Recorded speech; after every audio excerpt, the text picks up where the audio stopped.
Right, doing? right. Well, hello everyone. It's your girl Maria Sins, and as you can see, I have the incomparable, the lady of the hour, Miss Allie is what we call her. Hey. Hey girl, hey, how you doing? Hey. Look, Hey, I'm like, I y'all. don't know if the people that like I talk about you on the podcast, and I've talked about you, well, most on the podcast because I do that every day, like a daily inspiration. Mhm. And so anytime I call it update with old Allie. So I'm like, okay, this is what's going on now, and that's what's going on, and this is what I just observed, whatever. So, This is what happening um, today, and it's gonna change in a second. right, right. And so I don't know if my people's being understood. I'm like, no, this is an actual person. Like, this is who I'm Yeah, talking about. Everybody was wondering, here she is. yeah, we get that so much. We get that so much. I think Thanksgiving and Christmas, a lot of people had so many issues with their families that follow us, and had different views or just didn't know about things. So they're trying to say it and they're trying to explain it, and everybody's like what book, what movie did you get this from? And they were like, she right Right. here. Right. It's like, no, this is an actual person. So if anyone was ever wondering who Allie was, I have been blessed with this opportunity. I don't know why, but I just thank God for it. And I was blessed with the opportunity to have you on my little old God, Sex, and Love. No, it's amazing. Thank you so much for this opportunity. I really appreciate any time to be able to speak and raise more awareness, I guess is the right thing to say. Mhm. But at this situation now, it's just, I was taking interviews or, trying to speak out, and then it just got a lot. So I needed a minute in Right. between. And um, Hmm. now we ready again. So Hey. I Well, like don't I know said, what we're saying today, but I'm whoo, honored. I got I'm seatbelt. honored. Thank you. No Thank you. problem. You too. Please, real quick, I don't want to go without saying hey to Mama Bear on the live. There go Mama Bear right there. And we got Yes. Grandma in the back trying to, Yeah. keep Grandma, it live. grandma bear Yeah. right here. Hey, Grandma! I told them we all family now, so, they my Yeah, Mama Bear that's and right. Grandma. That's right. We stopped. We stuck. We stuck. Mom and grandma, get in the car. I In the gotta say car. hello to them. I can't not say hello to them. That's right. Man, I Yeah. know there's so much to say. Like, maybe I stood out because I did a little challenge. Let me go ahead and call that out now. Oh Because I'm no, it calling was out the more than rest of that. y'all. I'm calling out the rest of Let's go. where y'all at. The Allie done put out a challenge. challenge. Where y'all She at? said Where y'all challenge.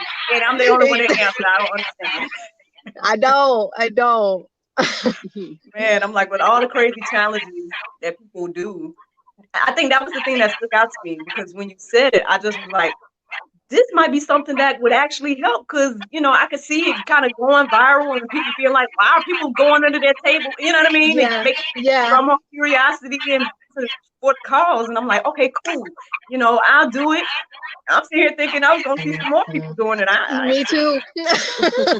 Me too. Somebody was like, That's too personal." like, I'm like like, that. all right. And I get that. I get that. I know I shared with you the other day that, like, man, like I said, there's just so much to say to you. I've said some in my little chat box. I don't know how much I should reiterate, but um, okay, let's stay focused on the challenge. Challenge. Okay, Yeah. so the challenge. Everything. We gonna touch so many subjects. We just gonna need y'all to all follow us. We doing this Keep up. again, but there's just so much. There's not enough room. There's really not enough. I don't even think we would put a dent in it. To be honest with you, I swear I want to be able. Like everybody's like, why won't you just drop all this information? Why won't you just tell all these things? Why can't you just put it all out there? And I'm like, because if there was enough time in the day, if I can touch one subject for you, I would. When we started talking, it was never for anybody's benefit. It was never for anything like that. I don't know what possessed me to do it, but we just started doing it with my mom one day. And I mean, the talks never were under 2 to 3 hours. And it never touched one subject in 10 minutes. It was always bing, bing, bing, bing, bing. And there's so many reports. There's so many police reports and CPS reports and trafficking reports that I went through, and I keep telling people, like, if I could If I could tell you everything, I would. I would. Some things I really don't know how to put into words. Some things are very buried. Um, some things hurt a lot more saying. Uh, and I don't, like I said, I just don't think there's a way to put a dent in it. And I've talked to other survivors and other people who are starting to share their stories, and they've told me as well, you know, I've been speaking out for so many years and I'm older than you, and I've tried to put the story out, and I don't think I could put a dent in it either. And it's hard, and I want to be able to just word vomit everywhere, but it's not possible. It's not possible to share everything, and there's so much information. Like, I feel like people get caught up, like, well, you know, I wanted to talk to you about this and I want to talk to you about that, and it's like, oh, there's so much information to go around. I think we could leave people rocking with stories that you would never be able to sleep with again, because that's how I don't sleep that much. My mother has her grays are growing in, and I can tell you exactly where mine are, like who put them there on what side. It was not my other sister, it was me, you know. Like, it just, there's so many things, and we try to laugh. This is our coping mechanism, and so many people are like, how do you laugh? We have very dark humor, um and it's our coping mechanism. I feel like one day, and I say this a lot because this was always my biggest secret, is I feel like one day I'm going to start crying, or I'm gonna say something that's going to slap me in the face that I've never said out loud, and I'm not gonna stop, or I'm gonna break or something, and definitely don't want that to be on camera, because this is not this is not information that some things when we started doing this, I was, you know, talking to my mom, or talking with my mom, and then one day we went to a trafficking march, and I got out of the car in Los Angeles, Skid Row, where I used to live as a kid. We went back there. I just wanted to see the woman that took care of me slightly. I heard that she was still there in the shelter, and I don't know. I never get out. I work down there sometimes, but I never get out in Skid Row. I just don't. I don't go back to that side of me. I was hiding in plain sight for a little while, and I'm able to do that kind of in year spans until somebody finds out something. You know, at one point after I got clean, and, you know, we were starting to live adopted with my mom, I tried to have a job, and, you know, it went good for a little bit until somebody found out where I was. And then we had people, you know, smashing my car window and putting stuff in my gas tank. Anybody that took me home or tried to take me home after work, if I tried to just, you know, be normal and, you know, carpool with a coworker or something, their tires were slashed. I've had people come into work. So I was a server at a very high energy restaurant. I can't sit still, as you notice. ADHD. But people were coming and finding me and putting pictures in my check presenters, leaving notes and a lot of money, saying, "You look so beautiful all grown up," leaving teddy bears and things with cameras and microphones in them. And I didn't find out till later. I was able to basically hide in plain sight, and I do every and anything I can to try to live a normal life now. I've always done that, but raising myself before I met my mom, that you see right here, because there's no other woman, I didn't. I've just done everything basically just how I know to do it. And I mean, I was a baby raising babies. I just do things how I know to do it. I don't know how to explain that. And some things people ask, like, why do you still do that? Or especially dance, why do you still? And I'm like, that's this, I don't know, you know, that's what I know.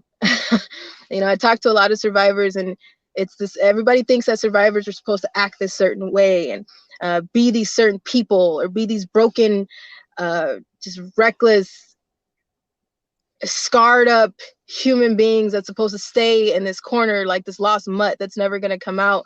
And you don't understand that you have a survivor probably next door to you, and you just don't know it because they don't show it. Not everybody uses their pain as a crutch.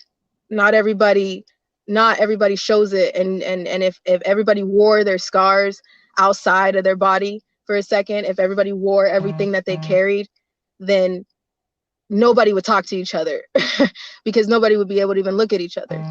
And I think that's how I feel about myself sometimes. Just I have so many scars that I don't think, you know,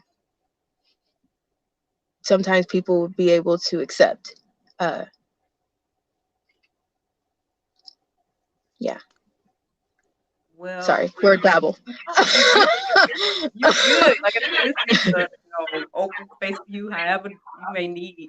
I mean, from what I'm hearing, it's just like you had to do what you had to do to survive, and even now, at the point where, well, first of all, if you got anyone has anything to say about your smile, man, forget them because you have a beautiful smile and you should continue to. Okay, Thank one. you. And two, Thank I you. mean, it's like you're right. There's everyone is individuals. No one's gonna handle something the same way. So I know that I'm thankful for you for opening my eyes. Whether you know it or not, you caused a movement around the world. Okay, like speaking, and I know on one Yeah. hand, you probably could have like just you could have just tried to stay in your bubble. You know what I'm saying? You could have just tried to forget all the things that happened. But at the end of the day, right now, you're being a voice for the voiceless and you're being used in such a mighty way, as you can Thank see, you. Thank and you. And I there's so many was, people, so yeah, because you, I was really quiet. A lot of things. My mom started speaking out about 5 or 6 years ago when she had enough. A lot of my pimps and stalkers came back. Um, I was getting ran off the road. I was at 276, my biggest weight I had ever been, 276 pounds, and I was poisoned. I ended up in the hospital and dropped down to less than 100 pounds in less than 6 months, not even. People thought I was on drugs. People didn't understand, but I wasn't ready to say anything yet. People just don't want to get it. People can't. I feel like trafficking came up, and it was crazy because there's like a mass awakening going on. And when I started speaking out, I was like little by little, and every time I put up a video, I'm like, Mom, take it down. But before that, she was the conspiracy theorist. She was the crazy one. She was, where's your proof? Where's this? And she's like, quietly, I'm over here taking a dance class, just trying to live my life. Like, her proof is trying to get some peace. All right. So I didn't say anything. It was, oh, my friend is on here. She said not even 6 months. I remember that. Yeah, it was not even 6 months. I dropped weight so fast. I was accused of so much. People didn't understand. I ended up in the hospital for 40 days because the doctors couldn't find the poison. They ran every test in God's name, but they couldn't find the poison. But they were curious. The weight kept coming off. I ended up on a feeding tube. I was basically on my deathbed over this poison, and there was nothing really stopping it. And this was all because a pimp tried to ask me to come back. There's so many things. But I said I know no. into the little bit of your story. I mean, because obviously we're getting pieces. We're getting pieces of Yeah. it. And I know when I kind of first came across you, I had to like go back to videos and be like, okay, what? I can't even remember. So I'm like, Yeah. what are you talking about? But I just Rewind, want to say, like, rewind. before I get too distracted, like, first of all, thank God for you, Mama Bear, like, for being able to come into Allie's life a as a instrument used by God to show her what love is and to. See, I knew y'all was gonna do it to me. Don't do that. As long as this.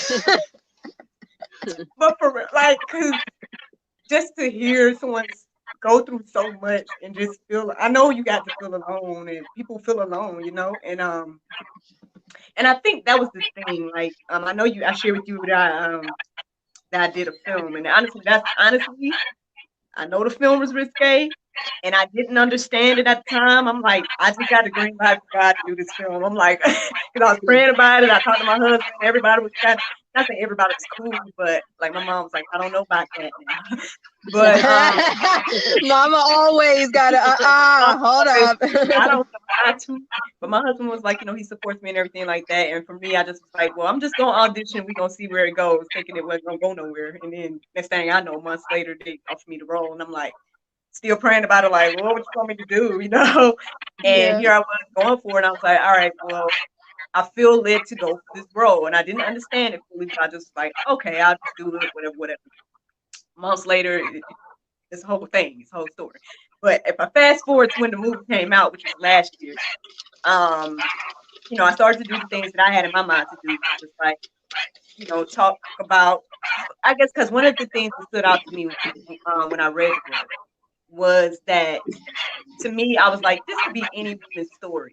You know what I mean? Like, this could easily have been me if my life was a little different, if I wasn't raised the way I was, or, if I didn't have a relationship with Christ and everything like that. This could be me. I can make this decision, So I was like, because of that, I'm an actress. I'm going to just portray this role because this is a woman and this represents a lot of people, women, and whatever. So that was like one of the reasons. There was several reasons I took it, but that was one of the reasons, right? So like I said, last year when it came out, I started to do things I had in my mind to do. Hey, let me reach out to people and organizations. Let me reach out to, can we talk to young girls about the film, whatever case it is. Came across Lacey Ministries, which I mentioned to y'all before. And, that kind of opened my eyes to the realer side of, the exotic work and stuff like that, more so than the film did, So I was like, okay, boom, confirmation, But then soon after that, I came across you and your story. And I just was like, this is what I was talking about right here, like a real person that is like literally, and so the film itself, for me, it's like, it doesn't really even express the surface of what your story actually is.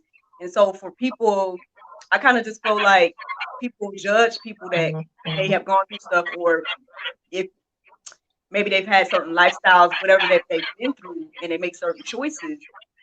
But then it's like, you don't see the other side of the coin. Like, so in your case, I think that's probably why, your story resonated with me, because I had just played that role. I'm like, boom, real person, But here I am talking about the sex trafficking now. Here I am talking about the kids now and all this stuff. It's just like, I don't think my mind would have, or my ears and eyes probably wouldn't have been sensitive to your story if I had not taken that role, if that makes any sense. Yeah. You know what I mean? Yeah. And I know for me, I kind of feel like it's it's like BA at this point. Like, before Allie, I don't need too much. I just know it's not BC before COVID. It's BA.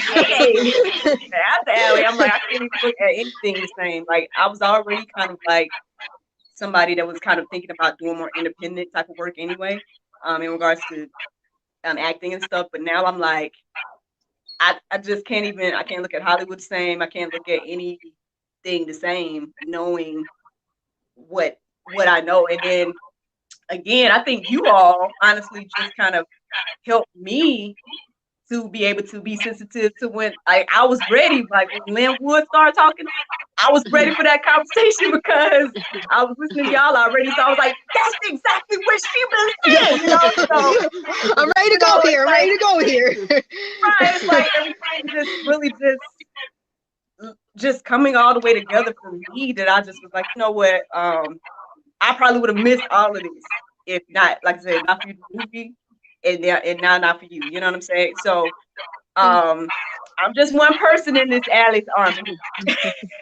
But that's the thing with God, though. God already knew, and he moved you in the direction of doing the movie and preparing you. And it was the same thing with me. God prepared me before she even came. God was already preparing. So that's the amazing thing about God. He already is moving and stuff before we even realize, usually. Exactly. Like, honestly, this moment right now is just, it has to be, you know what I mean? Because there's nothing else. How else would I have met y'all? Yeah. Yeah. You know what I'm saying? Yeah. You know, And everybody he's like, man, I met you. And I'm like, this is crazy circumstances. But yeah. But it has to resonate somehow. It has to hit somewhere. Because if it don't hit home, then it's never gonna work. right. And Ever. then that, at the end of the day, like I said, I know that I know you were speaking about Linwood a minute ago, Mom, but like y'all are like the same in regards to, because hey, you could have been living your life, not doing what you're doing right now, Yeah. but the fact that you're speaking out on behalf of the ones that can't speak, that speaks volumes about you, as well as like again, it just I mean, honestly, like I guess that's the thing for you, because I know I've listened to a lot of your lives. So I know some of the times you're like, "Oh, we're not even into the bad stuff yet," and I'm like, "What is worse than what you said?" Because Oh, you know what I mean. Like I can't even imagine what could be worse than. Yeah, a should lot of we people aren't say ready. it on A live? lot of yeah. What could be worse Exactly. than this SRA stuff? This Yeah. cannibalism. What's worse than that? Like, When it gets so worse. when it gets worse, I'm just like, my goodness, I can't even imagine. I know It someone gets saying that I don't know if they're hearing me on you guys' other thing, so but either way, I'm gonna still talk, and hopefully they understand what I'm saying. But yeah, man, it's so I appreciate you all for doing this, and that sacrifice that you all are doing right now to speak truth. And I just hope people get ready. Like I am praying that the truth will be revealed on a large scale, so people will just have to see. Uh, I know it don't look good right now, but I'm holding on to that belief yeah. that things are gonna come on out and everything. It has to, that's the only hope that I have now, because for a minute my mom, like I said, she was the one who was like no filter, has that faith. My mom has a bit of a different heart than me. I always tell her she has a golden heart, because I don't think some people don't have that. There's something wrong with this one. She she she gets into things that I'm like, why would you even want to? Um but before, she's always had this, you know, we're going to get there, and I didn't. Um, which is why I never felt that we would be okay to speak out. Um, somebody really pissed me off that time in my bonnet. The whole the video that went viral and that turned me into all of this overnight was in my bonnet, and somebody really made me mad. They just pushed me the wrong way, and I didn't calm down before I went live, and it just went all kind of hell. But it's in a great way, because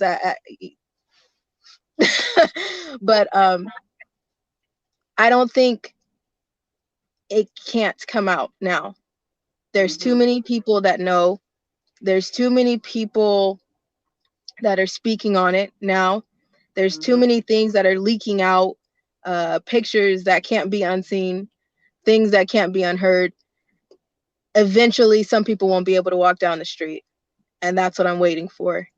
Um, because the things that will come out soon that people don't want to accept are the things that people will never be able to calmly walk down the street and live with in themselves again. Um, Hmm. just a little bit of things that people have been hearing. It's like, oh my gosh, that hurts. That's too much. That's this. That's that. Well, it's the same thing that's going on with everything that's going on around us. It's not too much until it's something that concerns us. It's not too much until it's too personal. It's not too much until it's in your home, because a lot of people didn't want to hear about sex trafficking because not my child, not my house, not my thing. A lot of people don't want to hear the things that are going on because I don't want that in my spirit, and that's not around me, and I don't think it's around me. But little do you know, you're walking on top of it. Um, your tax paying money pays for it. Um, you're more involved and you're more lied to than you think. And eventually, with the way 2020 went and with the way 2021 is just, coming on in to tap on it, it's like, there's no getting away from it. It eventually has to come out. And when it does, a lot of people will not be able to walk down the street. They won't be able to come out of their homes, I don't think, because people are not mad enough. People are not disgusted yet. People don't feel the truth yet. They don't see it yet, because if they did, we wouldn't just be calmly having conversations, online. It would be the world burning down like it was last summer. It would be everything going crazy around you because people just don't understand. I wish, and I can't wait, because it's about time that the victims get their chance to see that it's not always them that has to run.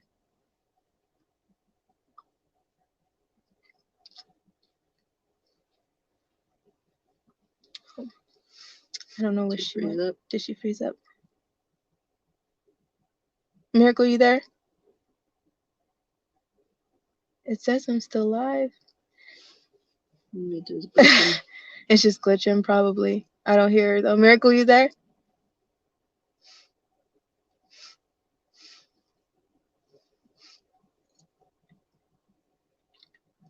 I think it's just glitching out.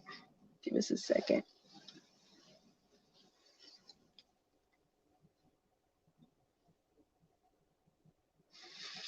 We'll see.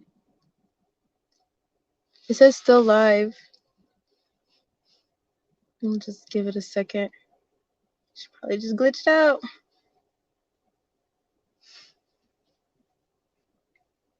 Someone just said they cut her off.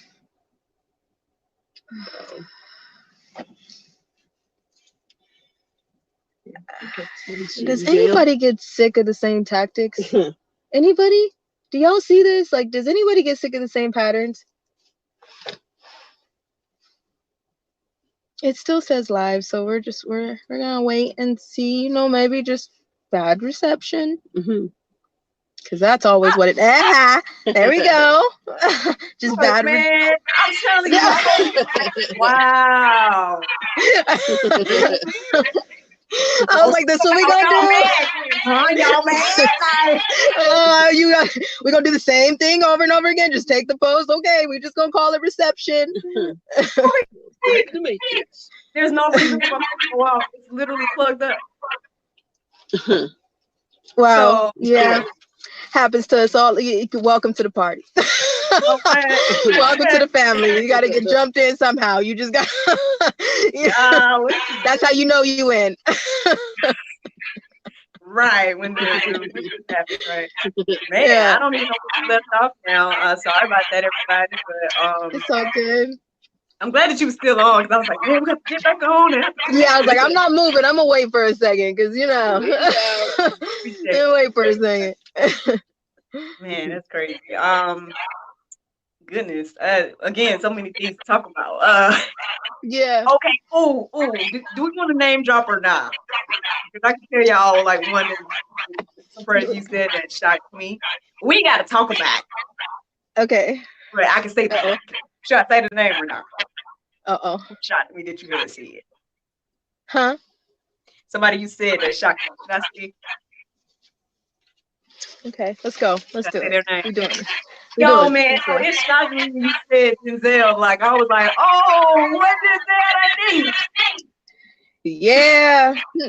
But we not talking about it growing comfortable. But my thing is, for me, what it did for me was just be like, you know what? Because I already kind of was like, I was looking sideways at people anyway.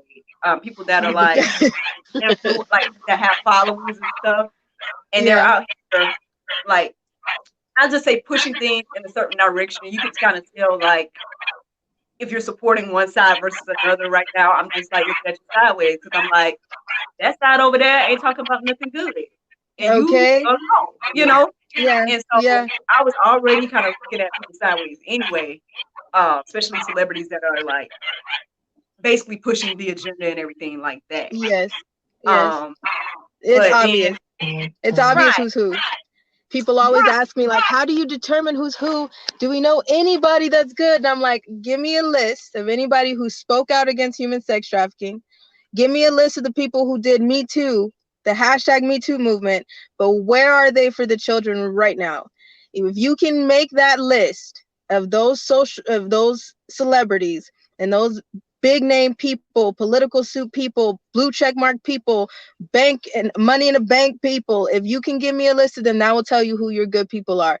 And I'm talking about, they started way back when. It's a situation that's been going on and going on and going on. So if they can send millions of dollars to the Haiti Foundation, the Clinton Foundation, if they can send money to Red Cross, if they can send money and put money into these organizations, if they do all that, then where is their money to get out and do something about the children? If you can get an answer from one of them celebrities, I'll tell you who it is. But other than that, I don't see a list.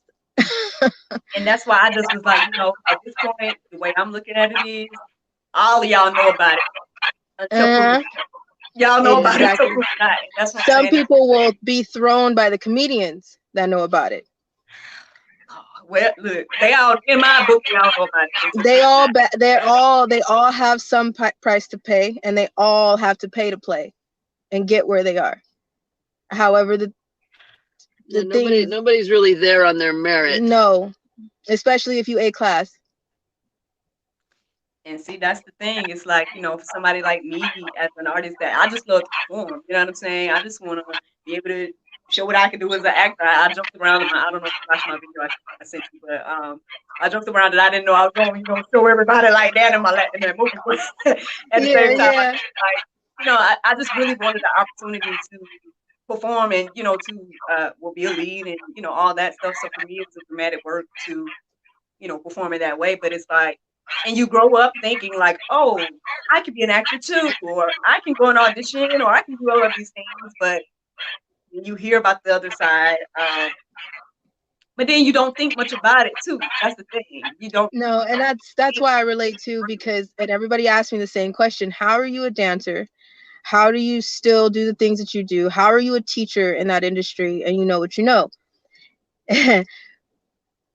A lot of people question me as a teacher. People feel like I'm mysterious. I have gotten fired from jobs because I'm too nice. I'm too caring. I've gotten yelled at and cussed out because I don't let babies put on makeup at 4 to 6 years old at recitals or things like that. I don't agree with it. I'm like, they already look, their eyelashes are already as long as falsies. Leave them be babies as long as they can, because if they're in this industry, you got to pile pounds of makeup on them in the first place. So, and as they grow as a teenager, they got to figure that out, face breaking out, whatnot, everywhere. So anyway, so, let them figure it out. As a dancer, I went back into the world about 2-3 years ago, because I started teaching. I started dancing. Dance has always been my therapy. And people have always asked me, like, I'll go out to classes and I am always, it is like, this is my show. This is the concert. I don't care what you've given me. I'm about to perform this like this is my very last time doing it. The first 30,000 times we do it. I'm about to sweat my life out because I need to release some stuff.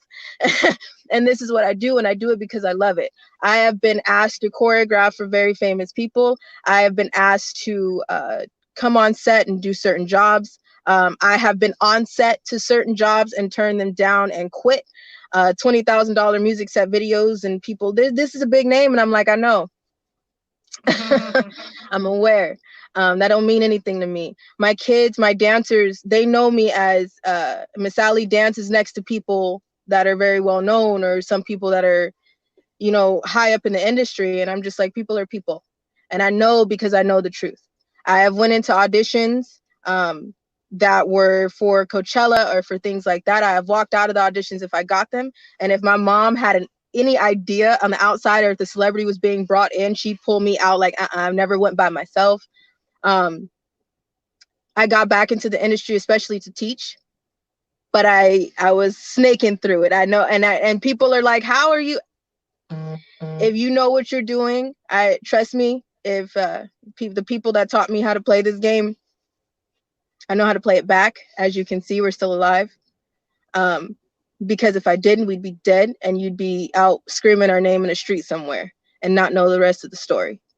If I didn't know what I was doing, if I didn't watch, and if I didn't do the things I did in the way that I did them, trust me, we would be in someone's river right now or underground somewhere, and you'd never know about us. I've been in many situations where I've said, hell no, I'm good. And I've been in situations where it's like it's just I just want to perform. I just want to feel something. I just want to release. I just want to be here for the love of the entertainment and for the love of seeing smiles on someone's face. I love to see someone ace something. I love to see someone like proud of themselves. I think that is so cool. And you know that feeling when you have been working so hard on something and somebody acknowledges it and it's like me. You know what I mean? Like you Yep. care about me. So there's that, but there's also a feeling in me that I think I've always said when we moved out of California, I probably wouldn't be the same person. I just don't imagine myself behind a desk. But I've never imagined myself sitting still in one place or even teaching at one place. I'm never still for a long time, and I can't be because of my life. It's just the cards I was dealt. It gets annoying as hell all the time, but it Wow. is what it Don't is, let us and be you have great, to, huh? you know, you got to do Okay. what you got to do. Well, Yeah. it's my Huh? Don't glitch. Where'd you go?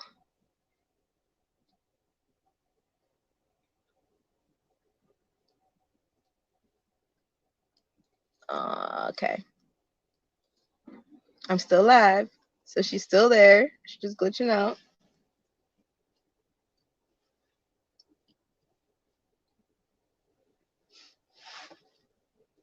I still see her. I see you. I still see her.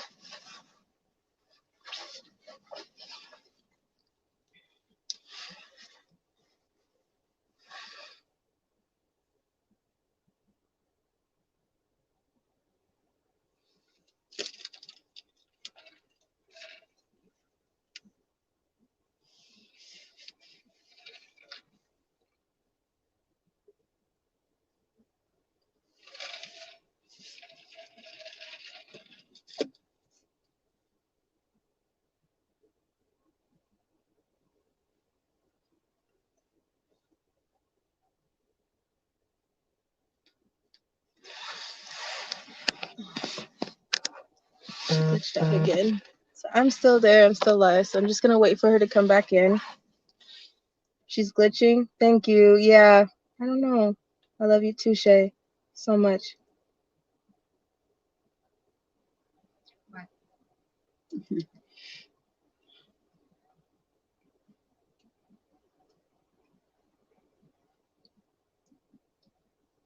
You can only go so far to be a celebrity without doing something for it. Oh, she's coming back. Okay, there she is. Yes. I was like, I'm not moving.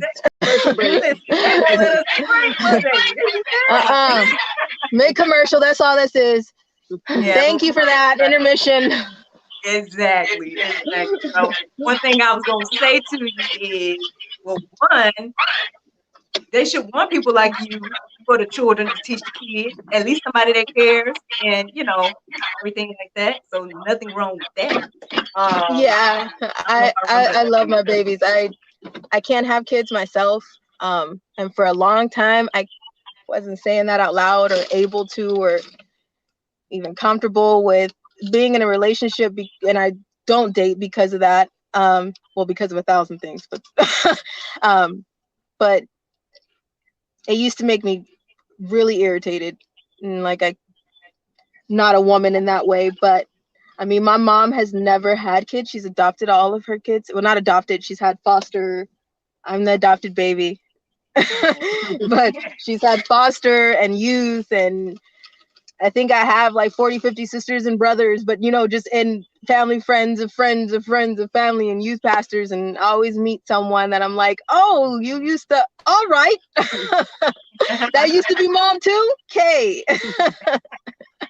So, but I would love to adopt, but it used to make me angry.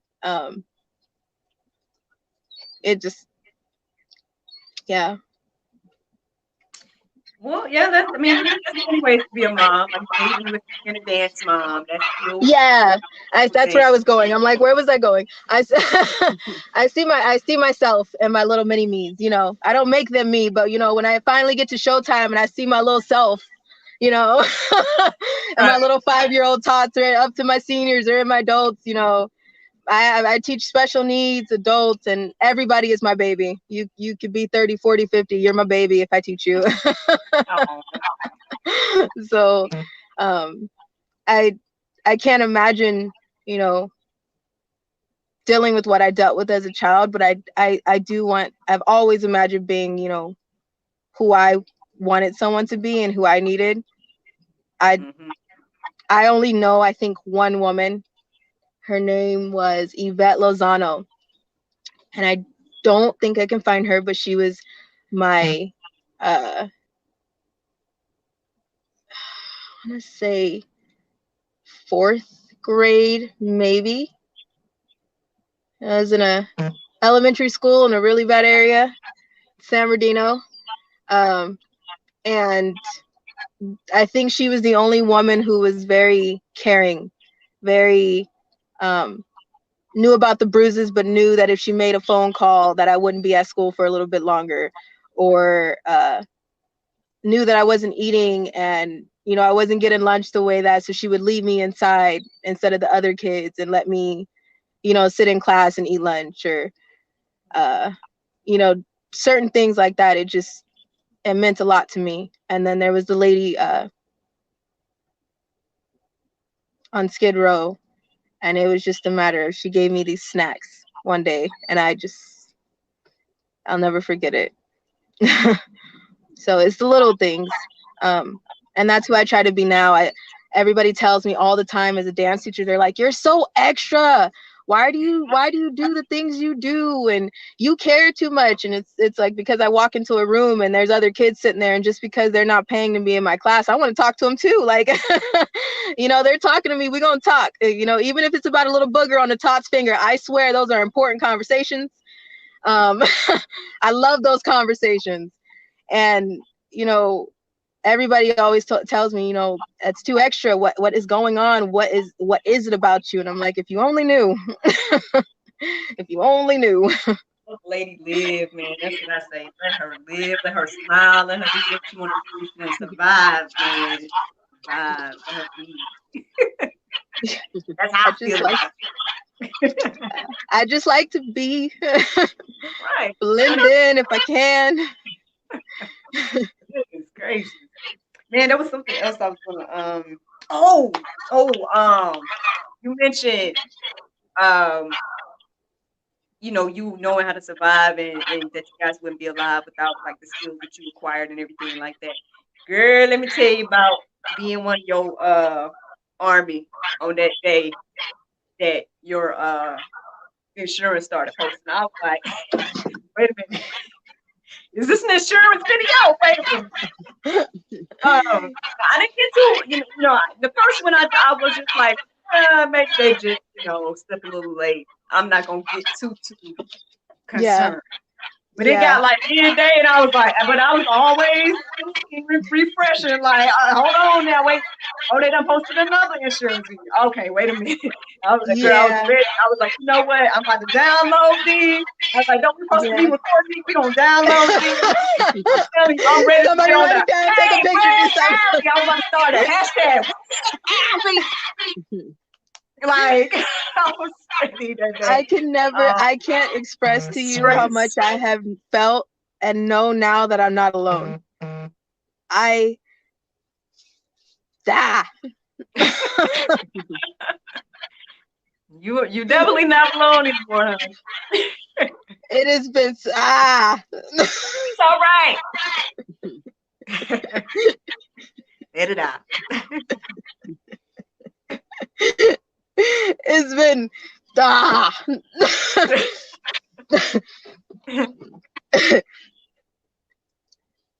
ah.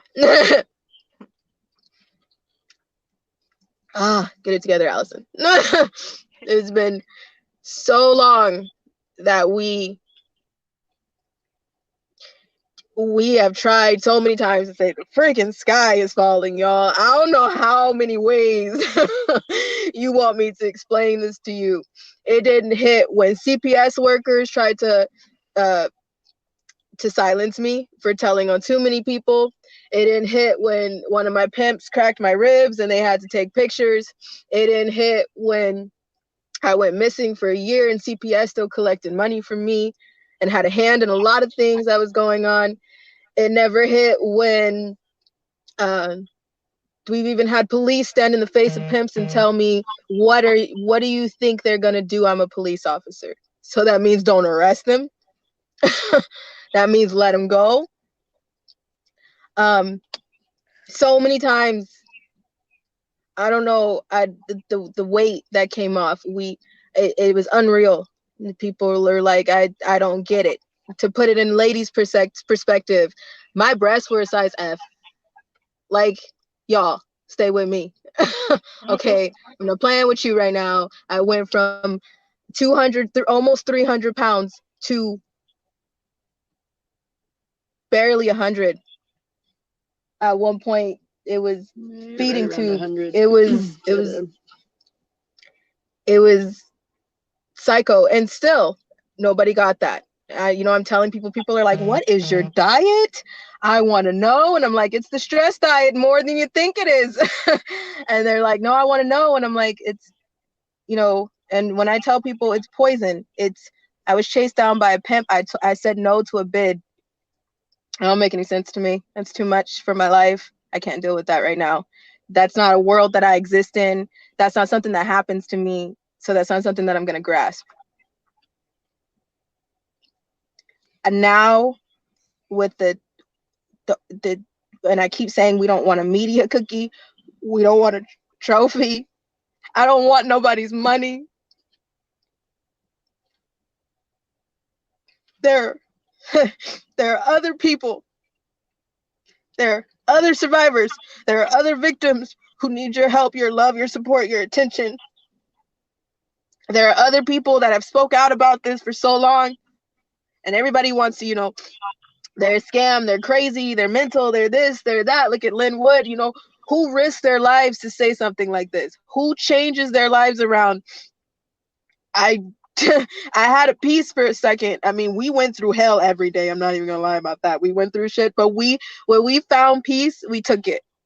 Whatever that meant. Everybody knows that, I'd be in a place and we dip. I don't give my location easy. If I'm standing somewhere and all of a sudden we have to leave, we have to leave. Nobody asks any questions. Do not make a scene and do not answer anything about me. We have to tell our friends this if we walk into a place. If we start moving quick, you need to move with us and don't ask any questions. We have to take these precautions that people don't understand, and I'm like, this is the way we live. This is not a game. This is not a movie. This is not a joke. This is not a scam. I don't want anybody's any damn thing. I want people that out of all of this, out of everything that we have done this entire time, we have met some extremely real, genuine people. And I have never felt like we were not alone in my life until now. So thank you guys. And thank you, because I'm like, nobody has ever cared. No, nobody has ever cared to the extreme of what I had to say, to the extreme of what I've been through. Nobody cares. And now half the freaking world cares. And I'm just like, stop.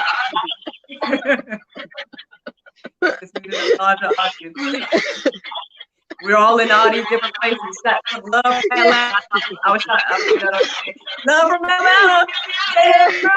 ATL, let's go. So somebody was like, I'm from India and Pakistan. I came from Estonia, and I'm like, I am a little geographically challenged. But some of these places, hey, I don't don't help me right here. You haven't said don't help me right here. But there are some places that people are coming in with their flags, and I'm like, where is that? What is that? And how did my story even get there? Like, what happened? It's amazing. It's amazing. And we've gotten our share. We've gotten followed from state to state. We've gotten harassed by little people, big people, organizations. We've had people sending Secret Service cars. We've had people, oh God. There's been so much that's happening. We've had people slammed in witchcraft to the extreme. We've had people in car accidents because they cared about us or they thought we were near them. We can't go home because we've had people in the house, and that's not the first time we've had our animals killed. We've had stuff in the house. We've had stuff in front of the house. Uh, we it it's gotten to a whole other level that I never expected it to get to. And now we're here, and we don't know where we're going from here. We have no clue, because it's not just us. This world is in a whole other limbo mode that I don't think people understand how close we are to what people don't even realize. We are in a war that in so many wars. It's not just tanks and guns and, you know, oh, we see it, and it's a war that people don't understand. There's a body count that people don't understand, and it's not from the pandemic. It's not what you think. The numbers that are padding are not what you think. If people really talked about the real slaves and the real oppression of this world right now, then we can get some numbers out, and I can give you some names that you'll never be able to know about, because they won't be able to tell you their stories. They won't be able to tell you what happened to them. They won't be able to tell you the last place they were or why they're not here anymore. Nobody wants to talk about that. We don't know yet. We've had to go from someone packing up our home to someone keeping watch on the home that we have, because I mean, everybody has moved. Everyone has moved. So how much work does it take? Let's be real here. This is not a TV show. We live on an acre. I have my own dance studio in my home. We have animals. We had a pig. We have dogs. We had to farm all of our animals. We have things in our home. We had to take out evidence like it was a fire. And we knew a little bit before, because we have somebody who can give us some intel that's on the inside that lets us know, move to the left a little bit. And then there's other things that tell us just move to the left a little bit. And we were seeing when we were starting to put things out like, hey, we might want to take precautions. So we moved evidence out of our home. I want to say this a little bit before the Bonnet video came out. and everything that we need, reports, everything that we need, it's in a safe place, very safeguarded place, until we get to the right person. People are like, well, have you ever been to therapy? Have you ever been to a doctor? Have you ever been to a therapist? Nah, not at all. Not one time. Of course I have. Yeah. Duh, we tried that. We even tried calling the police. Y'all see how that worked for you. But I have been to therapists who have told me, you know, this is out of our scope of practice. They have tried to send me to a deprogramming facility, and they told us that it would be very painful to deprogram me or to work with the things that I've been through and to heal from it. And they would have to, it's all, basically it's in a center somewhere. And I'm like, no, that don't sound right, does it? No. And at that point, we've had, you know, we have a lot of medical doctors, a lot of psychologists, therapists, people that have signed off on things that have happened. We have evidence of trafficking and things that have happened since I was a baby, a newborn. We don't have a person to trust. We don't know who to trust. You know, it got to the point where we were asking for help, and then right when we were asking for help, everybody was sitting right up close to Trump. Everybody was just, you know, here with Trump. Everybody was like, that's my boy. Like, we cool. We talk all the time. Like, just get in the car. Just get in the car, and we'll bring you right to him. Where's the car going? Oh, we don't know, but we can't tell you that yet. Just get in the car. And then we found that a lot of people in the Trump administration that contacted us didn't know each other. And you know, excuse the hell out of me. I know it's a big office in the White House, I'm pretty sure. But I mean, at one point, somebody's got to know somebody. You know, we don't know who to trust with that information. And that's another thing, like, what I wanted to add about that, you know, being actresses and dancers and stuff. There are people with a heart just for that have a genuine heart, people like that still do exist, contrary to trending belief. There are people who just want to live their life and be happy. There are people who just want to do what they love to do without any strings attached. But innocent people sometimes turn for money. I've been in situations where somebody has promised to help me, promised to help my friends. I've even been sold to people who told me, never mind, I changed my mind, I don't want to do this. And then a bag of money is dropped in front of them and nobody's got to know. Just for the night. I have been with people who, I've been to people, ordered to people who have kids my age. I was 14 as a stripper and younger, and I have talked to people and I've met a lot of people, and they have told me, I have a daughter that's your age, I have a son that's your age, I'm married, I have a family or 2 or 3 here and there. And I have straight out told them, well, the truth is this is how old I am and this is what's going on, and they tell me not for tonight. That's not what the payment says. Innocent people always turn for money, and we have some information that we could give people. Yes, we have talked to one terrorist organization. We gave them information. I'll back up quickly from people who I can hear it in. You can hear when somebody's ready to talk at you, and you can hear when somebody's talking to you. You know what I mean? And I backed up. I told a terrorist organization that we spoke out to that reached out to us in the mix of this, and we gave them a drop that's in Mexico, a drop area. Their response to me was, they were sure that I had PTSD and that I was in the middle of a psychological break and that I should get a VPN because there are people tracking me. I was like, all right.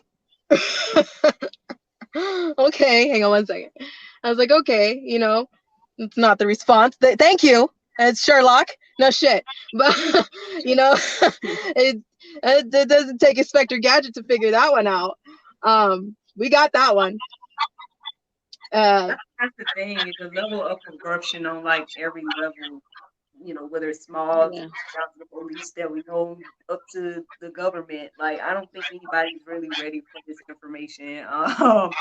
Like, and like I said, even with, like I said, listening to you all kind of helped me get a little bit more ready. So then, like, when I hear Steve Power talking about it, I'm like, same thing. When I hear, that's what they were talking about, Yeah. But even so, like, even I was listening to people, they were live this morning, kind of talking about everything that's going on and how they tried to talk to their family about this or that, and they just, it's like people don't, and I think that's my problem with it, because I be talking on the podcast and stuff like that, and I'm doing the daily inspiration. It's like, kind of sharing Bible verses and stuff like that, but at the same time, just kind of talking about it or whatever. But a lot of times when I'm reading it, when I'm like looking at stuff, I'm like, man, something can be so clear, but it's like, it's not that it's not there. Do you really want to know? Like, do you really? You just either don't want to change, or you don't want to know, or you don't want to acknowledge what's right in front of you. That's the sad thing. And that's the problem. Like when we first started talking, especially when we went viral overnight, a lot of people were asking for this link because people didn't understand what our insurance videos were. We started making insurance before we left because like I said, we started doing just those talks, and then we started getting a lot of threads. I talked to, there was a lot of threads.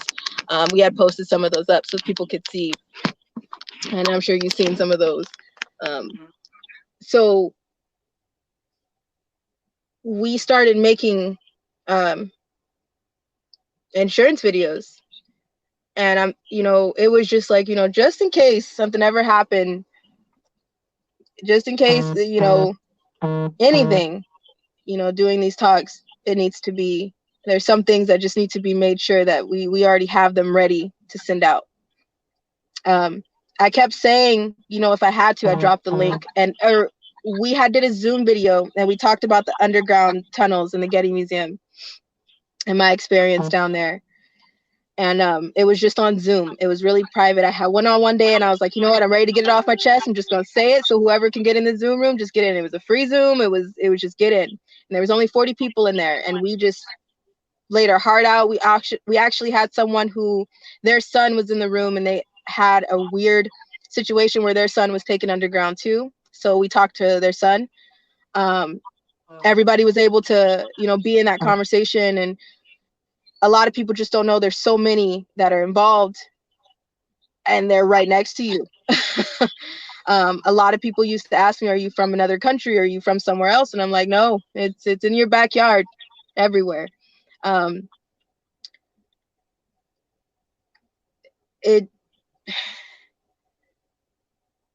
forgot where I was going with that. It's okay. With you talking about the tunnels and stuff, it's like there's things that you all have said that it would sound far-fetched to people, but at the same time, for me, it was like, well, you know what? I can't doubt it because I know this or I know that. For example, like when you talk about that you were trafficked or you have situations from when you were an infant. Now, nobody really fathomed that people are doing things to infants, but just recently, I want to say maybe even a few months ago, a news report came out about this dad that raised his daughter 12 months or not even like 10 months old or something. So I'm like, well, that happened above ground. Who's to say? Exactly. You know what I mean? And everybody is looking like the elites. Yeah, everybody's like the elites. And I'm like, you got to start low too. Everybody is looking too high. There's people in the middle and there's people real low that you're not looking at and they're in your homes. And that's the thing. What do people do and get away with in broad daylight and above ground? There are businesses, there are truck stations, there are UPS federal stations. I've talked to numerous truckers in this time that have told me, I make drops to underground business developments.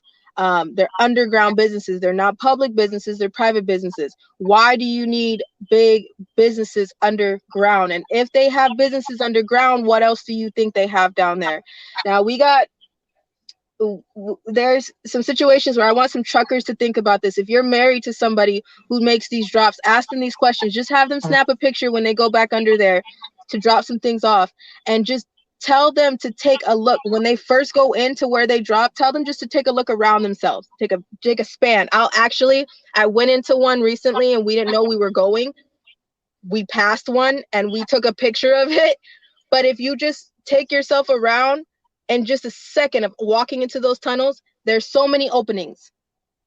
Each one goes somewhere. Miles. There is no telling you where entrances and exits are.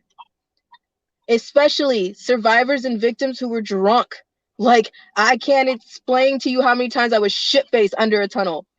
And there's lights in your face. And there's people pushing you and shoving you in directions. And there's people talking to you. And there's fumes of gas and all kind of things that's under that ground. Like, the air is different. You can't breathe. There's so much things going on. And then by the time you come on above ground, it's like a whole other world and you have to adjust. Like, if truckers can go down there for a second and get lost, if you can stand in one of those places and see that there are still construction workers taking walls out to create another tunnel, to go another way, where are they going? What exactly goes on in these businesses that can't be above ground? It's if the military was stuck trying to save people. And so many people were like, you have this link or you have these things. No, I know where I know some places that I've been. I know, some areas, some drop areas. And I've talked to a lot of people about those. And I've talked to some people about those in depth to give them where I was, and then some people I've pulled back from because I know you're not in it to go help them. You're in it to recycle them. Y'all, people are like, oh, this information come out. When everything comes out, and when you see the people that you put your trust in, the people that you admire, you idolize, you would still fight for because they got money or they got fame or they got a blue check mark or they got a suit on, those people, you'd be shocked. You'd be shocked at the organizations that swear up and down that they're in it for the children, but they smile in your face and they take those children and recycle them right back through. Does anybody hear about aftercare? No. Do you ever hear about these parents that are still giving birthday parties to their kids who have been missing for 6 to 10 years?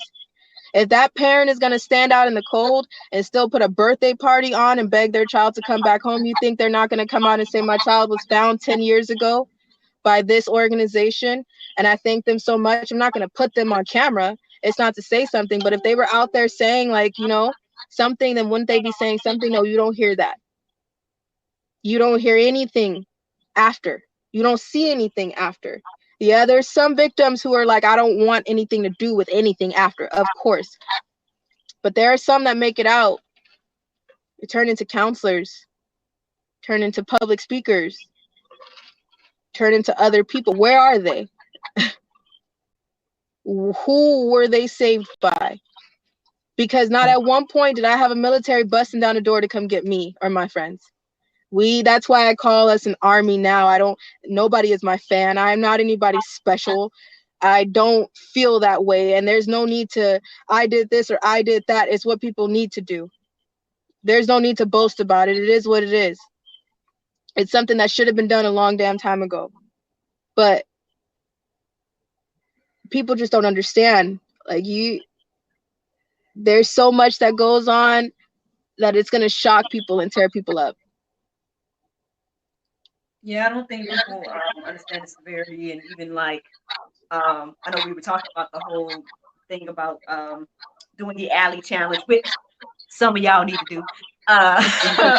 Yeah. But you know, in my mind, I was trying to think, and I shared with you, you know, I was going to go there now. I was ready, you know what, maybe I just need to do that, you know, but at the same time, I just was like, you know, well, the movie had just came out. I was like, man, look, everybody done seen enough of me. Done seen enough of me already in 2020. You know what, though? That's the funny thing. My mom has never understood that about me. I am slightly comfortable in my own skin. So there are things that I get nervous for in the weirdest ways. Like, I don't get nervous to go on stage to perform or something like that again. And my mom will always ask me, like, why you're not nervous? You don't have any butterflies? And I'm like, Mom, so many people have seen me naked on a stage that I really don't get nervous. I don't. It's, you know, that saying of like, you're supposed to, if you're nervous, like, picture someone, you know, in their underwear or something like that. You know, that stupid saying or whatever that's supposed to be like, oh, you know, they're not in their suit. They're just standing like you and me. And it's like, nah, so many people have seen me. It's fine. Like, it just, that's such dark humor, but yeah. Yeah, I guess for me, I just like that day, I was like, man, okay, I'm gonna wear brown. Like, I want to give that visual, because at the end of the day, like, I think that's the thing. Because even when I started to hear some of the things and what you were saying, as well as like when I started to do my research and hearing about certain stuff, I was like, I want to go on the dark web and see this stuff myself. And my husband looked at me sideways. He's like, you don't want to go on the dark web? Yeah. But no, but the sad part is there's people who watch porn and they think that, you know, this is a time to be entertained, a time to get intimate, whatever. People don't understand that the sex life that people think is in porn is definitely not what you're going to have or accomplish. And what they're watching is a rape video. People don't understand the power behind that. And I think if people stopped looking at it as, oh, this is intimate and this is sexy, and people honestly started seeing porn as this is somebody's rape video, then we'd be on a different level. It wouldn't be something to be horny for. It'd be something to be angry about. So Yeah. I yeah. Some people it's like they just have to see it though, you know. So it's like, you know, that's I why I it, get it it's like, why do you have to see a child cage? Like, why do you have to see a child being raped? Like, can you just take that, you know, and just accept that these peoples are happening, or do we have to see it first in order to then do something? and that's what Um, we were saying about that link. You know, people thought in the beginning my insurance was some there's things in my insurance, trust me. But some people thought that I was about to send out this rape video underground. That's how it seemed. Everybody's like, I want this link. I want this link. We had people creating scam profiles on me because they didn't get an answer to this link. Um, and it was like,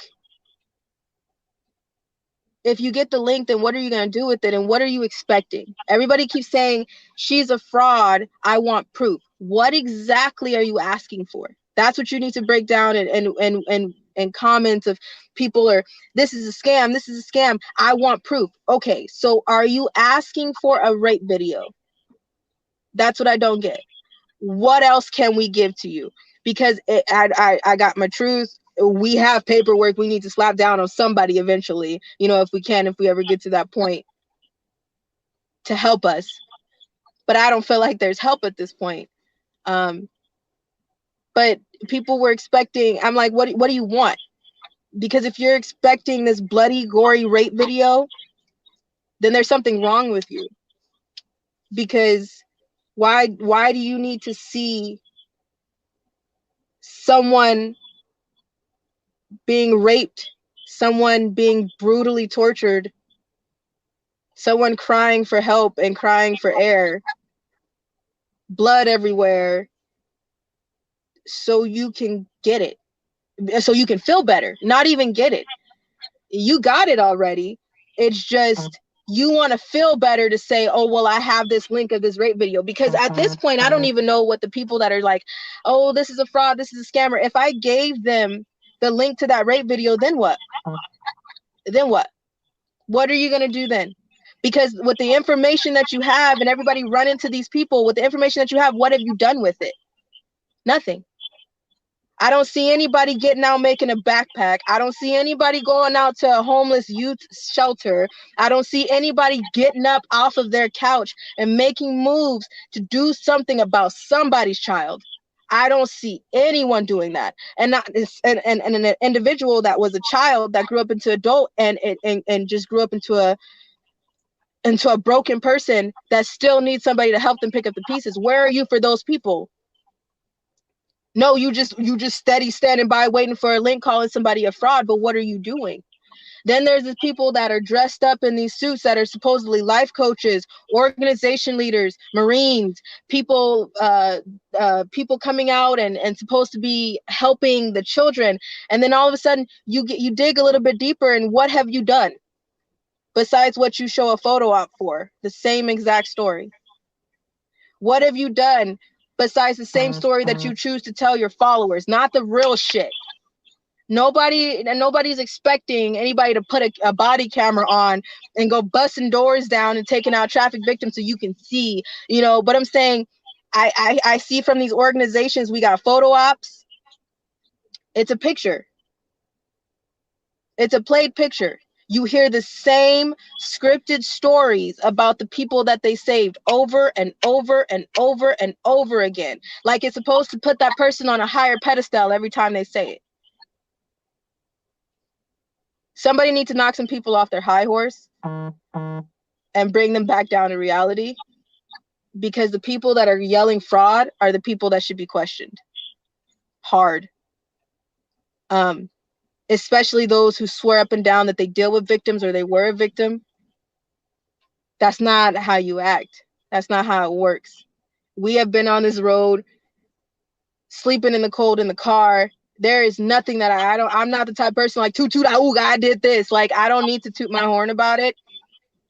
But there is no horn. It's helping survivors. You know, there's no horn. Like there's no horn to say like I helped this survivor. You do what's right. We've met other survivors that are on the road sleeping in storage units. No survivor is going to ask you for money. They're just telling you the truth. We've had money and we know the price of it. If you ask somebody for something, you know what I mean? You got to pay it back, or you have to do something. So nobody wants to ask for money. That's the last thing we would ask for. We would rather, I've said it before, but we would rather have this car stinking to high hell, heaven. We're going up, and escalator going up. But we have this car stinking, and we'll sleep in this cold snow. We don't care. The point is eventually the truth will come out. But we've helped other survivors, and there's no reason I did this and I did that and I did this. Just do it. The people that want a high five, a cookie, a trophy, $5 after the live is over, you know, get a membership so I can tell you a little bit more. Those are the people that need to be questioned, because those are the people that got some secrets and some skeletons that's deeper than you'll ever know. Survivors are getting slammed, as you know about Lynn Wood. Lynn Wood is getting slammed. He's a defamation lawyer. Why would the man ruin his life, drag his name through the mud, do the things that he's doing for what? You just wake up to choose hell? It's not waking up to choose violence. You wake up to choose your I'm just gonna just nix my freedom today. What the hell ever. Right. Everything that I have worked for, everything that I built my life for, I'm just gonna whatever. I'd rather be chased and ridiculed and belittled and humiliated, and people tagging me and putting my name everywhere in God's name and saying I'm a crazy conspiracy theorist for what? Why? That's why I mean, with all these confirmations, people should take it a little bit more seriously. Like, okay, say for instance they heard your story, then it's like, okay, I heard that, I'm not sure about it. Then all of a sudden, somebody like Lynn Wood, a defamation lawyer, somebody that all this credibility say the same thing this young woman's been saying for months. We ought to think about it a little bit more, in my humble opinion. Not to say it wasn't true when you said it. Like I took it seriously when you said it, but my thing is, this man done said it too. Like, hold on, wait. Ben Simmons was saying the same thing. Oh, yes. Wait a minute. You know what I mean? Like, why are we not? What are these big people? What do they have to lose? What are they coming out with? Why? You know what I mean? And they're still telling you, oh, we're not even touching the surface. We still not even scratching the surface. We're not even poking at the bear yet. I can't express that the things that will come out eventually, some people I think will have a psychological break. There are some people who cannot deal with this because they can't imagine, they can't stomach. I don't get it, that there's a little baby in my house, there's a 4-year-old, I have a 3-year-old, I have a 5-year-old, I know somebody's 8-year-old, but I can't imagine someone tying them down, hog ties or chicken ties, and biting them and taking chunks out of their skin. I can't imagine somebody brutally torturing them. I can't imagine them being, you know, taped up and put into a box and shipped to another country to be raped for 12 hours straight. I can't imagine that.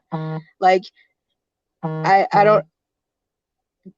There's also some people who can't imagine. The people think 5D is one thing, but when you really find out, there's always a meaning behind something. There's always truth behind what's coming out.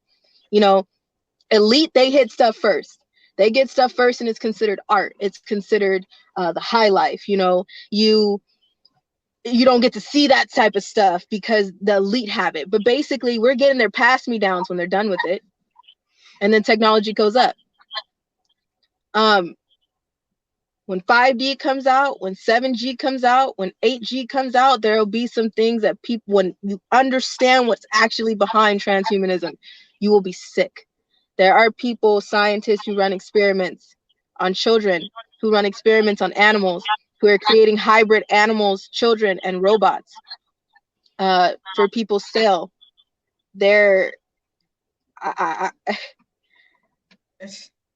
The Black Mirror episode with Miley Cyrus, y'all think that's a joke? Listen to her song Robot. She made that before, when she first came out. I just put that in our Telegram chat, but your stars, your celebrities are telling you, it's just people are too busy That's art. Do you hear somebody's pain? Are you listening to listen, or are you listening to the intention to reply? Because if you were listening to your music with the intention to actually listen to music, then you would hear the things that you need to hear. You would hear the pain in somebody's voice. You would hear the little bit of a messages that they're trying to send to you. You would hear their diary, basically. And nobody, not yet. Miley Cyrus came out with Robot. She says that she is a robot. And then Black Mirror comes out, and you guys see that episode that she was in, with they basically tried to suck her life from her and put it into a tiny little robot, and then turn that robot into, what did Michael Jackson's performance be? A hologram. Do you remember Slave to the Rhythm? Do you remember the controversy that came out when Michael Jackson died, and then they did that hologram performance of Slave to the Rhythm, and people were pissed. People were like, that's too close. That was too real for me. That seemed really real. Like, what is happening with BET? What's going on? Like, you know, um, people are telling, it's out there. It can't be it more in front of you than it already is. People are bathing in blood and think it's funny on stage. That's not show blood. That is not cherry juice. Like, I don't, or syrup. I don't know what you think that is, but hello. There are people who are trying to get out, but there is no out. Once you're in, you're in. And that's the scary part of what I've always felt like, is there ever an out?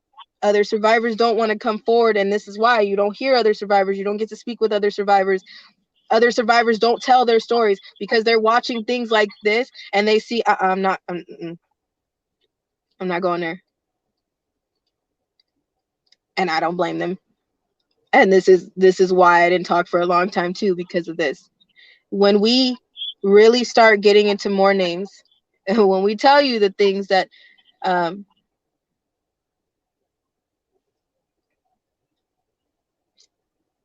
Denzel Washington, Kevin Hart,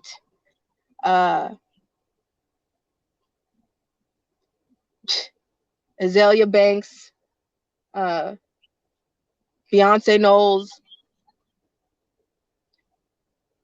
Solange Knowles, a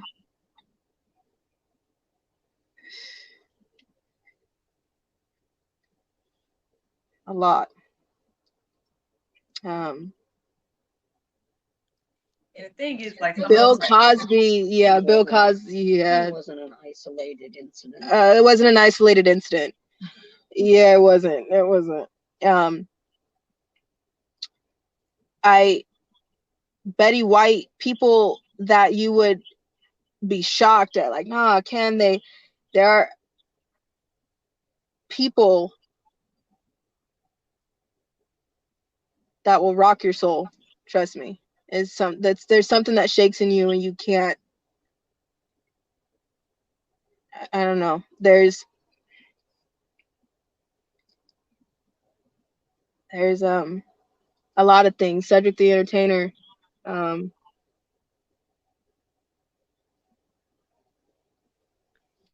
I was gonna say, a lot of times we hear things associated with some of those names, like, but then we brush it off. Like, I mean, we heard about Beyonce. Her drummer came out talking about, like, some things she's dealing with her. But then where did that go? You know what I'm saying? Like, Right. So you don't tell on people like that. You don't. There's a lot of people that are in certain communities, and everybody knows those people pretty much, especially in the Black community and the white community, every community. But in the Black community, we know there are people like Diddy that you don't say nothing about. You just don't. You don't go there. You know that there are people that sit in very high places that nobody wants to poke at because of who they are.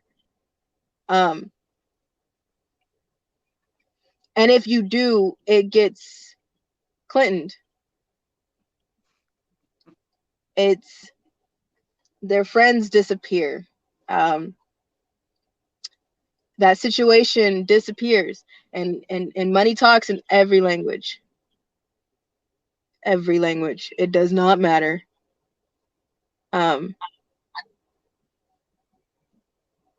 People will be shocked, but then it needs to turn into a, after people are shocked, okay, we get it, the elites, but the thing is, you know about them, everybody knows about them.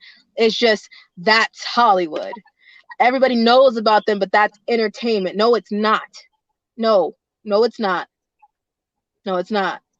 But then when you steer from the entertainment industry, and when you start to go to your everyday people, your doctors, your CPS in your areas, your child protective services,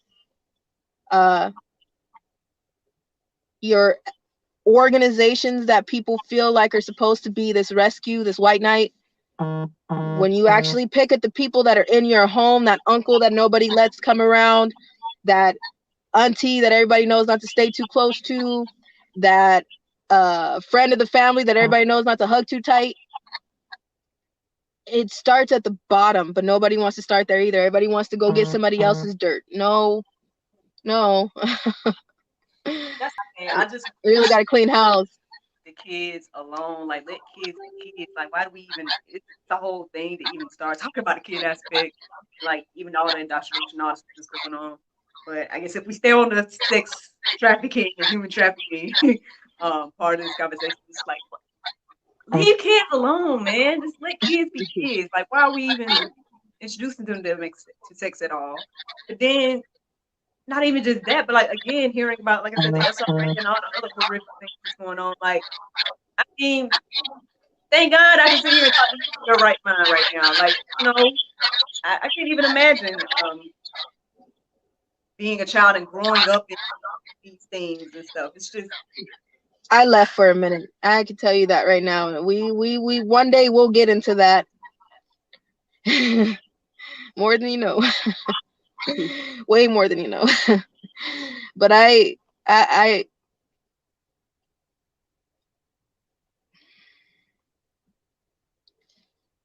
so much has happened that I've had to bury it. Things that I really never understood and that I really, really never could be okay with, I really buried. Other things I learned to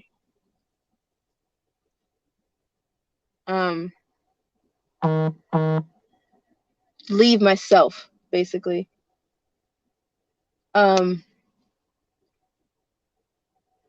It took me a minute because, some things I really didn't know. When my mother got a stack of my CPS reports, literally, like, the fake Santa Claus files, like, yeah. That was just what they gave me. Yeah. That's what they allowed me to have. Yeah. They redacted everything on it, and so it's probably way more than that. Yeah, way more. But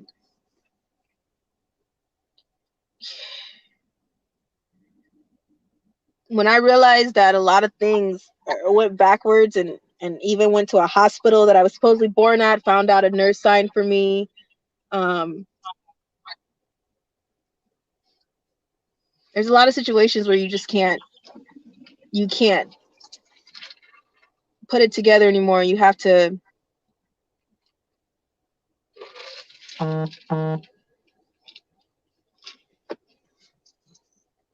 find someone within yourself to cope with it, if that makes sense.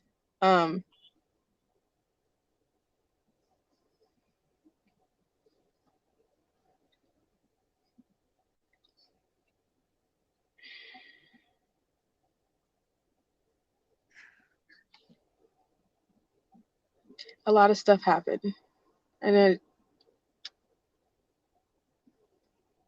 for a minute, I was not a crier. I feel like a baby now. I'm soft now. You can call me soft. I kind of squishy.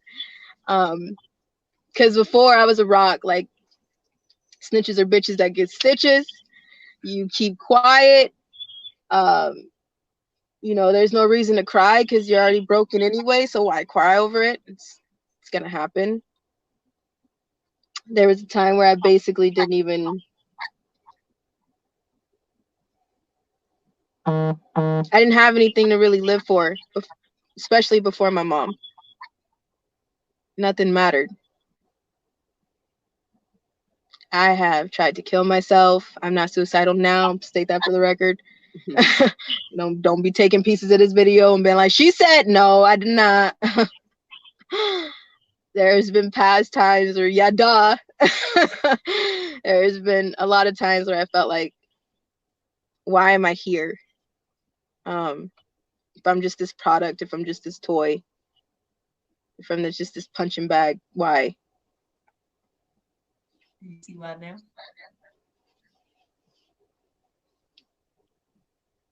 Yeah. But before it took a minute, and I could promise you that I was not. I don't even know who I was. If I had a chance to deck me in the face a few years ago, I probably would have too. I don't know. It was this one. She's twisted. It's her fault. I Thank God for Mama Bear. Everybody give it up for Mama Bear. Show what good humans look like. Yeah. It was her fault. I was not this person. I'm telling you right now. I did not want to be around kids. I thought, like, how could a kid even look at me and have any type of respect for me? I did not. I was nothing close to who I am now. Nothing close. People met me and looked at me like, woo! I had some family who even asked my mom. My mom had many family arguments. Trust and believe that, over some people who were like, you took in who? And why? One holiday, people were like, "Oh." She's like, here's my new baby. Y'all, let me tell you a story. I had an Olaf balloon on a it was like a birthday party for me. I had an Olaf balloon. I was just a different type of person, okay? I like Olaf a lot. He knows about warm hugs. He's an ice cold person with a warm heart. Okay, I admire him. All right. So for that reason, I brought an Olaf balloon. Let me be. Okay. And I put it on a gate to tell everybody, like, this is where we at. And I didn't think we was in that type, that type of neighborhood to have an issue. Well, this girl took my balloon and I chased her ass down. My grandparents and everybody was at the house, like, so where's your daughter, Shelly? And she's like, well. She's a little rough around the edges. I got my balloon, but the thing was, like, listen, I'm not that type anymore. Like, you take the balloon. You want me to buy you another one? Like, I'm that type right now.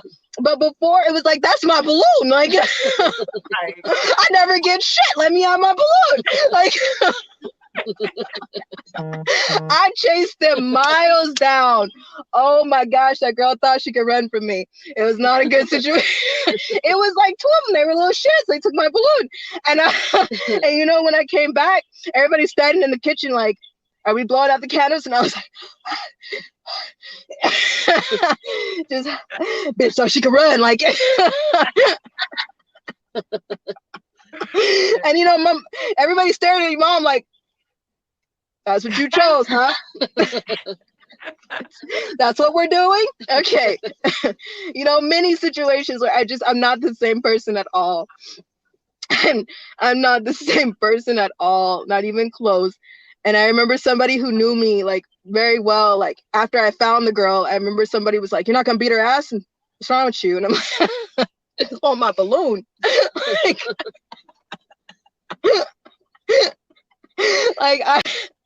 I just, but the thing was, that's, like, that's my mind. That was my mindset. Like, I was the type that was in foster care. Like, I'll know when something was moved. It's my stuff. I barely have a few things. Leave it be. Don't touch it. Like, if I go on a visitation, don't touch my stuff. Like, you come back, the whole house is going on freaking restriction because I know somebody touched it. Like, I was a very big person about I just wanted to be, and I'm definitely not the same person I was. Not even close. Not even close. There are some people who would probably see me now and be like, "Are you sure that's her?" I don't sound like her. But Everybody's supposed to grow up and change at some point. Yeah, there was a time where I woke up and wanted a reason to release. I wanted a reason to be, just give me a reason. Just give me one.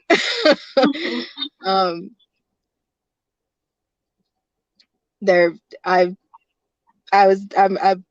different now, and I always used to tell my mom, because everybody's like, how did she stay along? How did she stay around? Because I pushed everybody away, ran everybody out, tested everyone. Like, nope, you're not gonna last. Just go, just go. And again, she's just twisted. I don't know what else to. I don't. She went through hell. I don't. You know what? There's so many things that went around about who my real mother was. Every person that ever had their hand in my life, especially when I was a child, was wicked. There's not one that if seen this right now, if they've seen this, or if you're watching this, that I want to talk to. There's not one that could tell me about, well, I tried to, you didn't do shit for me to try to stop anyone. Everybody knew and didn't do anything.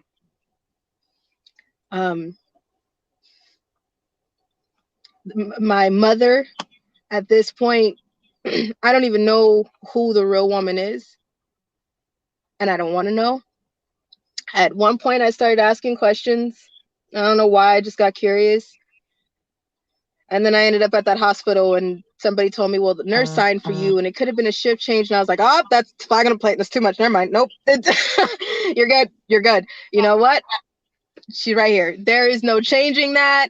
There is no, I don't need any answers. This is the only woman that I know that has told me, showed me, and molded me into being the woman that I am. So there's nobody. She has been through court cases. People talk about Popo. She's had to sit on the phone. We've had our visitations cut because we had corrupt judges and attorneys on our cases. So there was nobody that I could talk to and that I could ever depend on, that I could ever anything with. And I've even had to call her because she couldn't be there. But she's been on the phone before when there's somebody hurting me, when there was somebody hurting me. She has had to, she's threatened some people. What a pimp, one of the pimps that I had, it was a family. It was a son and a swinging couple. And she found out, and let's just say Goodyear, his job, knew about it too. I've had a lot of very, very expensive wedding rings at 14, 15 years old that my mama took out in the middle of the street and smashed with a hammer. Like, I don't know what the hell's going on, but nope. We've been through hell together. Mama Bear. Yeah. And she's always, I'm just a mom. Like, no, the hell you're not. Just a mom would have tapped out a long time ago. You're a little bit something. In a great way, though. In a good way.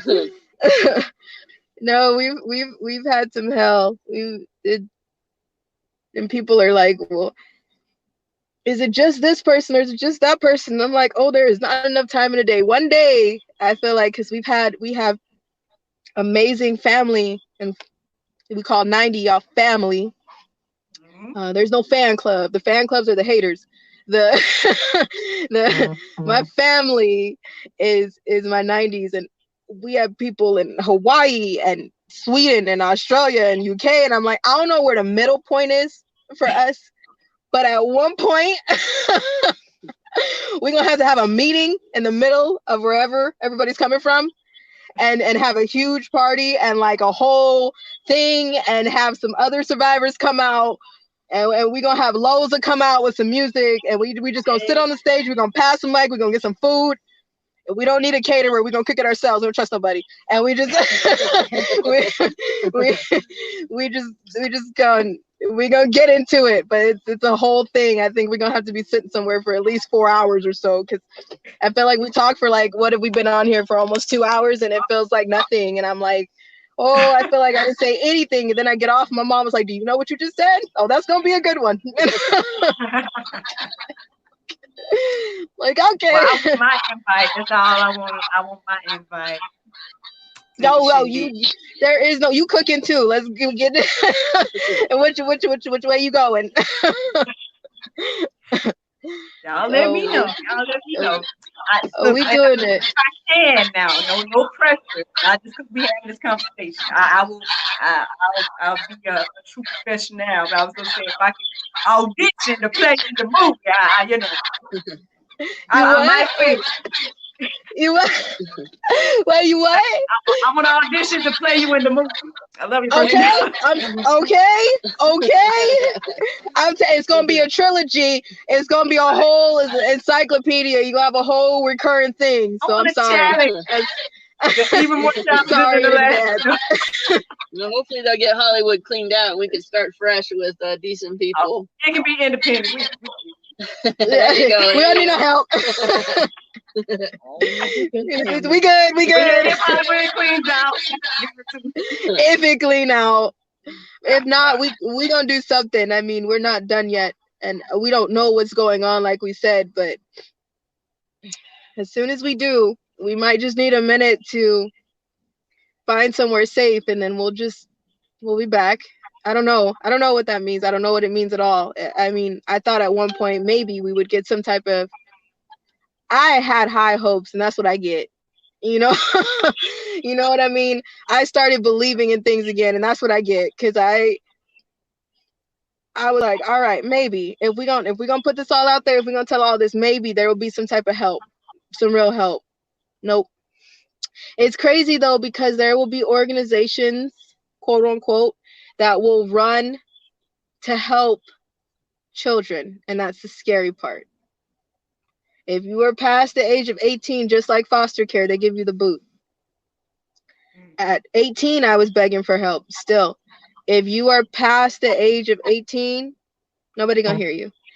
But the thing is you looking at the homeless person that's the crackhead bad now, but do you know that homeless person used to be somebody looking for help. And then there was no more options. So then this is what they're dealt with. They're on the street. They don't have anybody listening to them. And now they crazy because they tried to explain to you the government did this, the government did that. No, they crazy. No, they're not. They just ran out of time, basically. Nobody wants to help unless it's cute. Nobody wants to help unless it's going to be gain. Nobody wants to help unless they're going to get something out of it. It can't just be for your own unselfish reasons. Somebody always has to do something because, oh, look at me, I did this. Can I get a tax credit? Like, it's everybody who wants something. That's the people who are helping. Like I can't like I said, everything AA after Allie, I'm like just looking at it sideways now. I saw this photo and made me very emotional. I saw the photo like years ago. You probably familiar with it. It's like this little this lady that was giving the little boy some water in like Africa somewhere. He's very malnourished. Everybody probably yeah. I saw the video of it on YouTube. And you know, there was this moment where he fell and all this stuff, and I'm just looking at him, and I'm imagining my son, he's 2 years old and stuff, though, probably like around the same. Baby? Yes, I'm gonna have to go get him and let y'all see. Yeah, he's probably in there like, where mama at? Yeah, where she go? Oh, you got a baby. I'm above now. What's going on? I'll send him. He's NJ. But so I watched that video and it was making me. I was definitely more emotional to see the video. But then you know what got me afterwards though? Sitting here wondering like, wait a minute, because I know in the video she was saying like, oh, we're gonna take you with us, and I just like, where they doing that baby? Where that baby at? Like, I was like, until I saw like on Instagram, like on Instagram that I saw apparently they had posted him again. He's like, look, he's better. Like years ago, this is the best. You know, I just like, okay. So okay. Like, yeah. Do they really take care of that baby? You know what I'm saying? Exactly. Man, one hand it's like, what are we gonna do? You know, with him. People have to get a little bit more angry. Nobody angry yet. It's the same thing as like what's going on right now with, you know, the new laws passing and stuff. Like nobody in California knows that they passed a law that basically an 18-year-old can have sex with an 8-year-old and get away with it. Nobody knows that, but they weren't paying attention because why? It don't concern me. Same thing with the grocery bag law. Same thing with the plastic straws. You know, everybody like, it doesn't concern me until it don't make sense to me. It don't concern me until it's on my heart. It don't concern me until it's in my house. I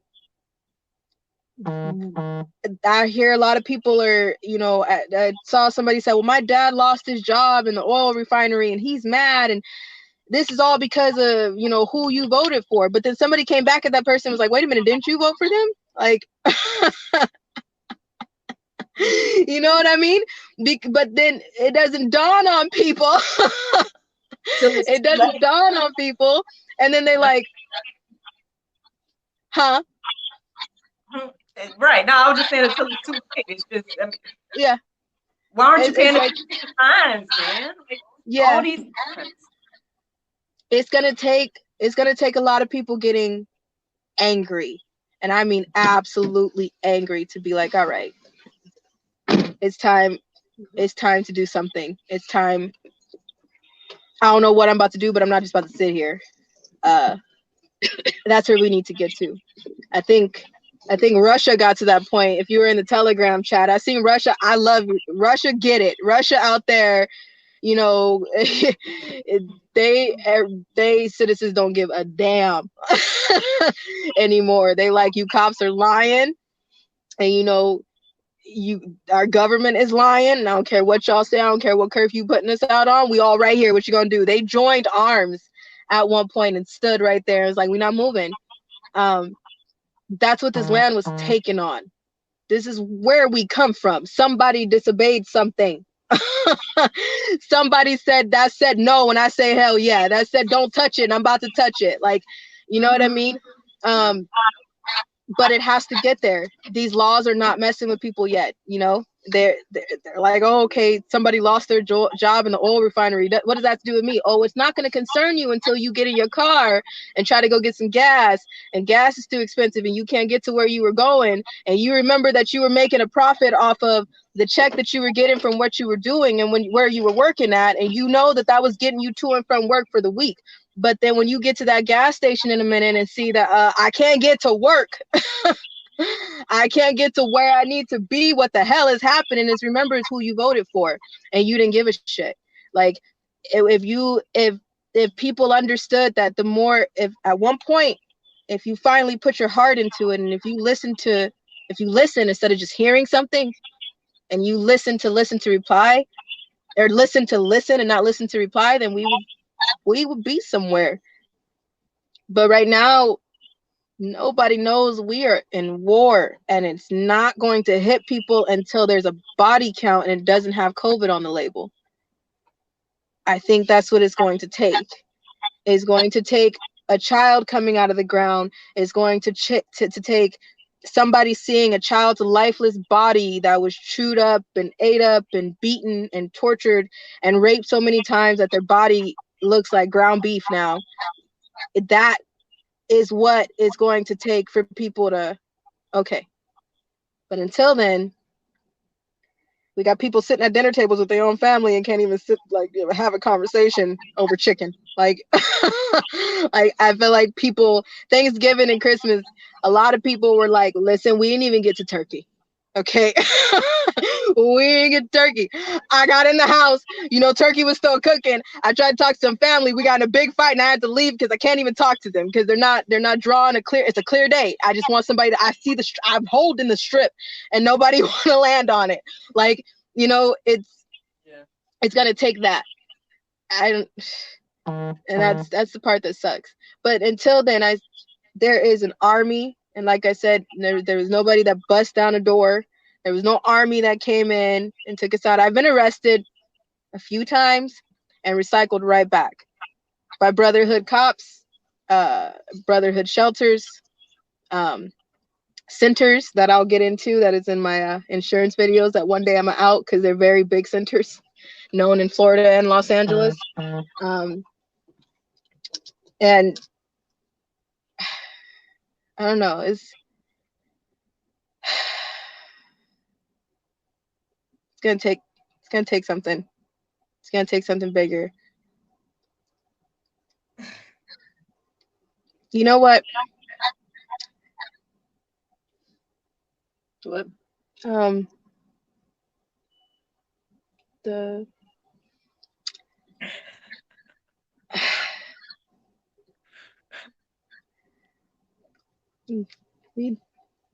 we can go here. All right. Oh. So Uh-oh. Uh-oh. Put in the seatbelt. Man, we got a little trash collection place. You can get you one of what's it so okay. Woo! We're gonna do this.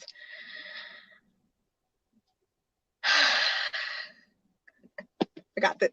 All right. There was a woman in Riverside County Child Protective Services. I AWOL'd for a year at one point. He was about 17. I was dealing with a pimp that I told you guys about, Zach, that you seen threaten me, his wife, Aaliyah, and her son.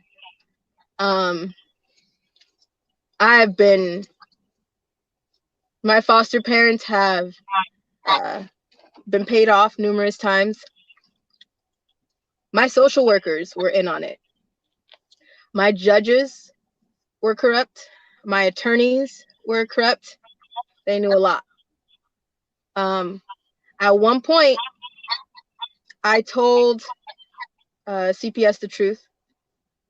I told them about, or they knew when my mom had been calling and, hey, this is happening.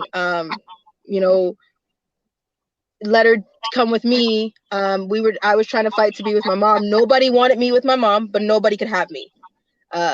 My bio family came out of nowhere, and they're not bio. I do these loosely because there's surrogate family, whatever they are. But they came out of nowhere and they made sure that they worked. Mind you, I was taken away from these people for a reason. There was more than just me. I'm one out of 6 kids in that house. Okay? All girls. All right? So I was taken out of that home. She fought and made sure that nobody could have me. She didn't want me, but nobody could have me.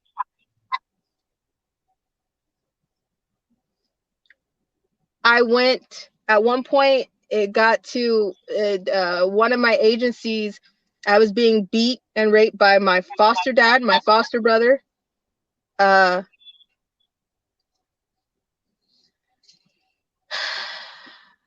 lot went on. And I had enough. At a certain point, I just had enough. In a year's time, I had called and complained, and they moved her 19 times, 19 foster homes, 19 high schools. she would be getting abused It or was more raped or than 19 trafficked. times because I just some So of that them was I didn't just get in to that. go to schools. Yeah, there Yeah. I went to 19 high schools total. I graduated from my 20th high school in Riverside, in a continuation school. That does not, I lost count of how many foster homes I was in. I definitely lost count of how many group homes I was in, because I don't think at some point I didn't stay long. I didn't really stay longer than a week or two at places. And the places that I did stay for long, I was in other respite homes or in other foster homes with, you know, they have the respite places where basically they're attached, but you're not in the home with the said foster parents.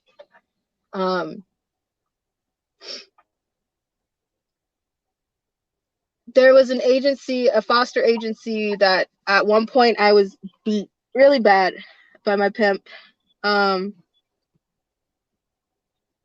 was for going in his wallet and finding out about a lot of things.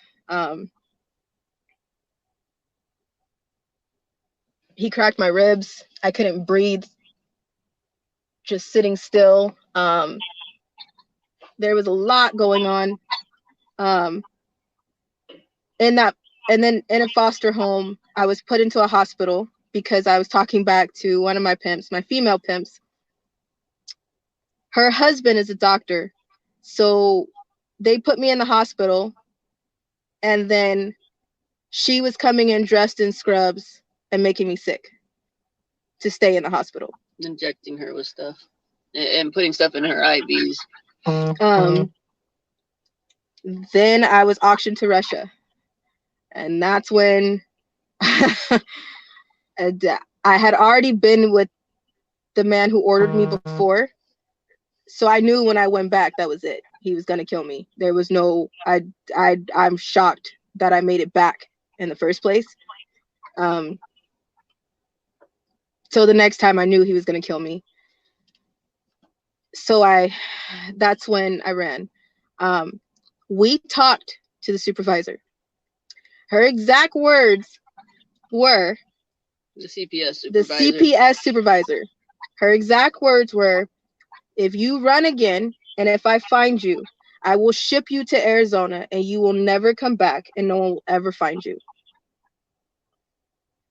She was the supervisor. Her name is Sunny Minasu Tinderelli.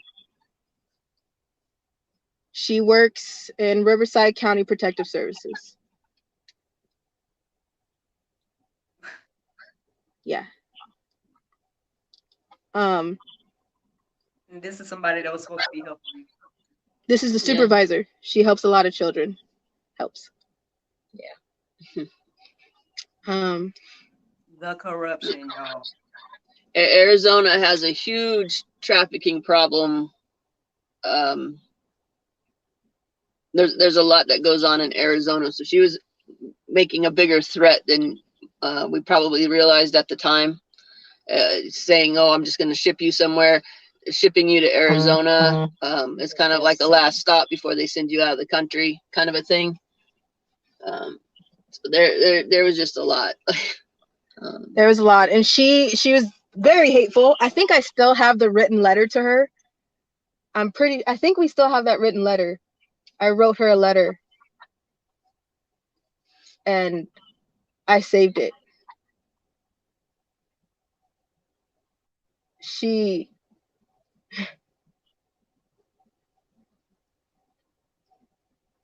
There was no talking to anybody. There was no, she threatened me. She told me, if something else comes up. So then that made Allie afraid to tell me that there was problems in her foster home, that things that were happening in her foster home, because I was on the phone with them right away, like, get this shit straight, knock it off, move her, she needs to be in a different home. So it just created this whole extra chaos that didn't need to be, and it's all corruption based. Yeah, I still remember the names of my social workers too. We'll be dropping some more of those later. But anybody that's has an organization or an agency that deals with kids, they need to be put under the microscope on a consistent basis. They need to have a checks and balance. Most of the places need to be scrapped and started over. There's so much corruption going on.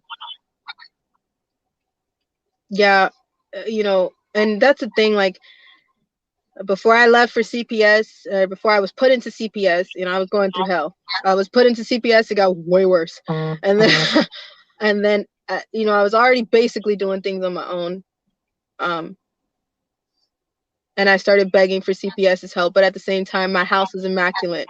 My surrogate, whatever anybody wants to call her, she's not my mother, but she dated a lot of authority.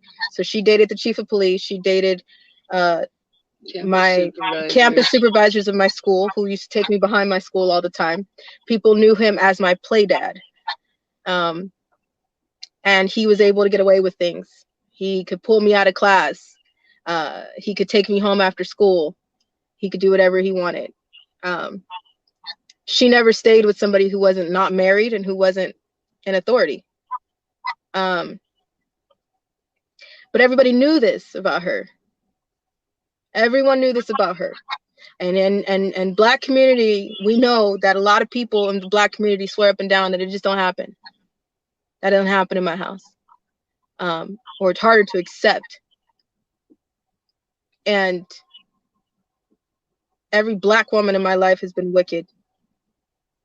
Completely wicked, because there were people who knew better and they just stood by and watched.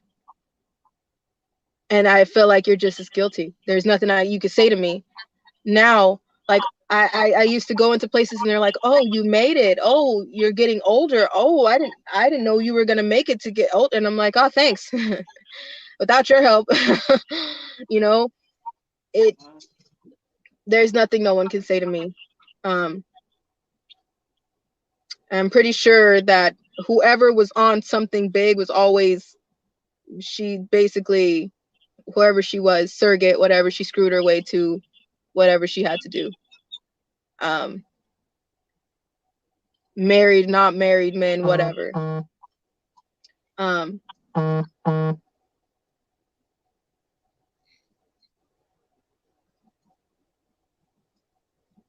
So much stuff happened.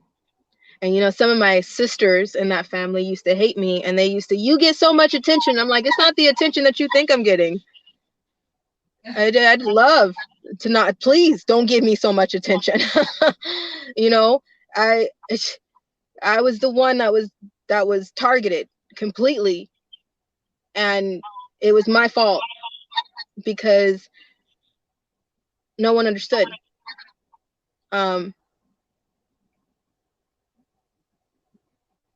And, you know, there was a big mirage and a big facade put up too.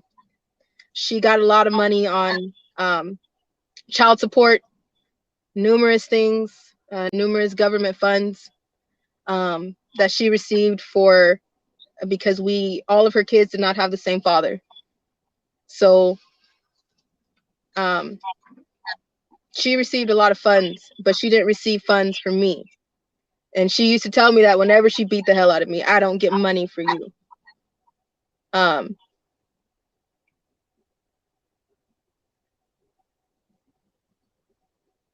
So, yeah. It don't matter anymore. You know, I can't stand her. I can hate her. I hate her, and I swear I would never be able to ever have a conversation with her. I don't care. It doesn't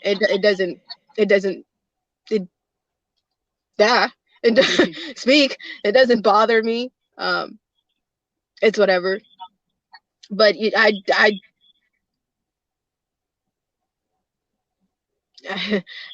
everybody wondered in that family, like, why didn't she come back? Why did she just go into foster care, not come back like the other girls? There was nothing to come back to. I took care of myself, and I did what I had to do.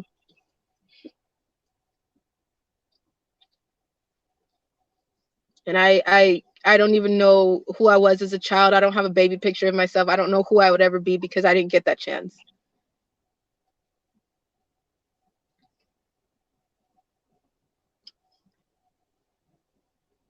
I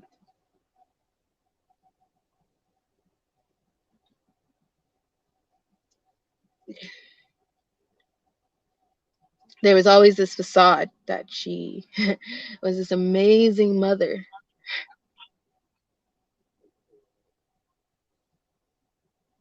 The neighbors knew.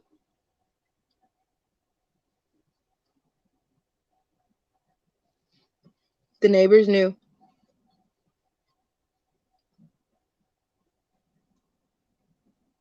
They always saw CPS cars. They always saw the police. I can't tell you how many times we went to court for when I was a child and my babysitter hurt me too much.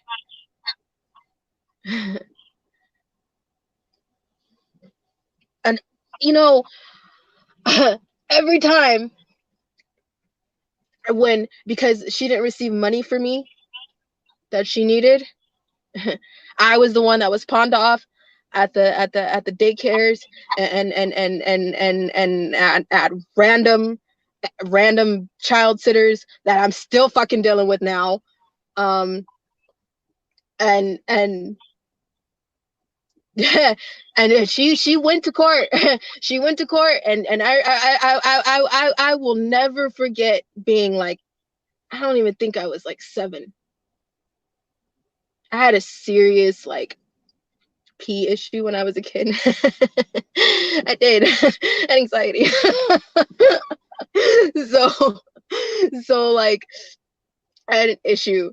And I couldn't hold it. And I remember peeing on myself in the courtroom because I remember she lost a case against my babysitter. And I don't know what that was about because I was so small. I just remember standing in the courtroom and I remember them arguing, and I remember a bailiff coming over to her to empty her purse and give her money. She had to give the sitter money still, like she lost the case or whatever.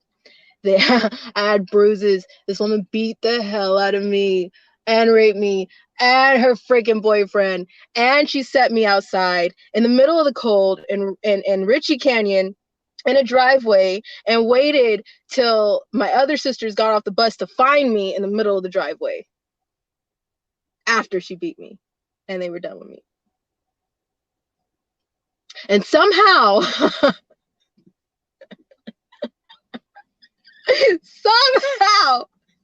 she lost the case. And I peed in the courtroom, and I remember she beat the hell out of me in the bathroom.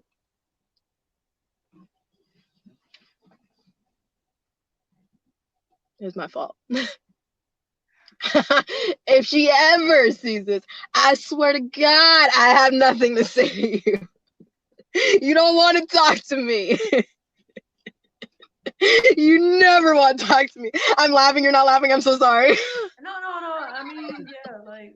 Yeah, it's fine. This is my way of trying not to let the tears come too much. I don't talk about her.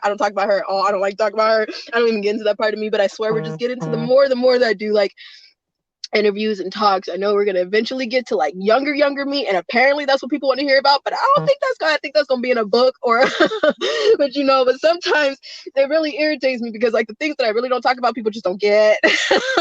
And it's like, oh, the proof, oh, the proof is there. The proof is there. It's there. And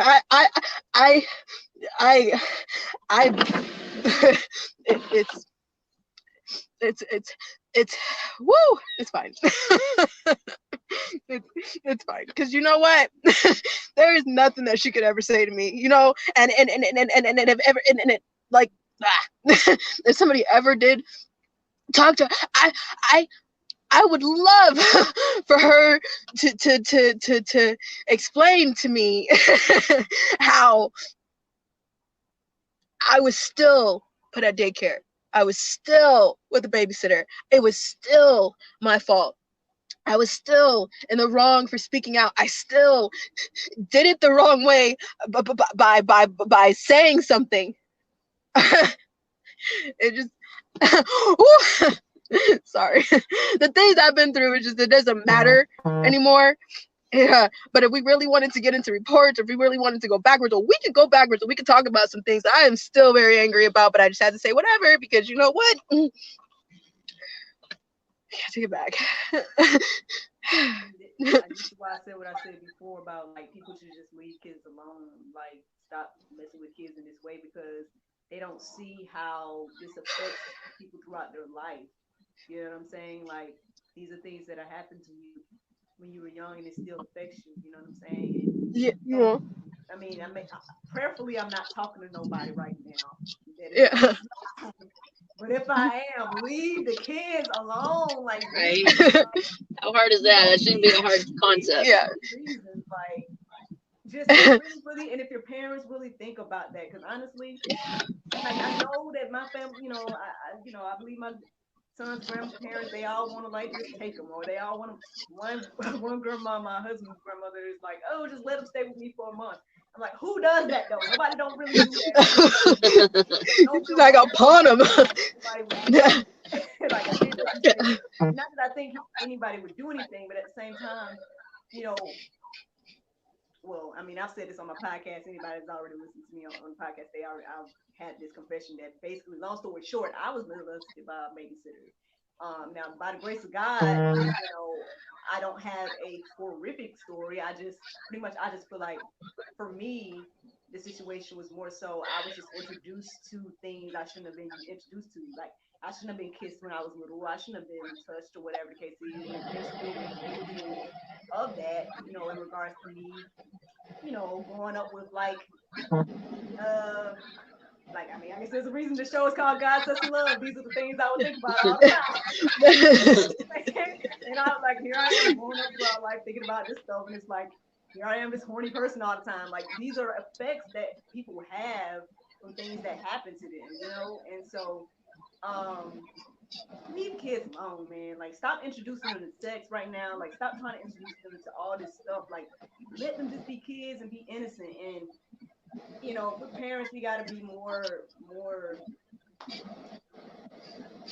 pay more attention to who we letting our children stay with and all of that stuff. Like, because honestly, I know you when you talk, it's like you say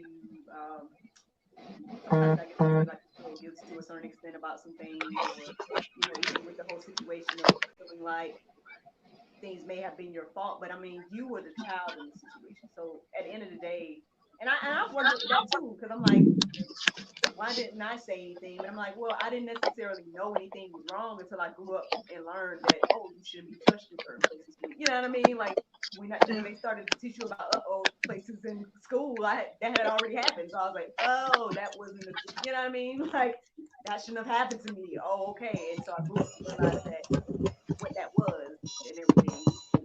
Um, I just feel like children don't grow up thinking and doing these things. Like I feel like, or they don't come out the womb thinking and doing these things. Yeah. It has to be introduced to them. So I just wish people would leave kids alone. I wish parents would be more mindful of who they have watching their kids. Like all of this stuff matters. At the end of the day, and then on unfortunate cases, like I mean, but you're talking about is a whole nother level as well. If you're parented that is not, I guess, being a good parent. So I mean, it's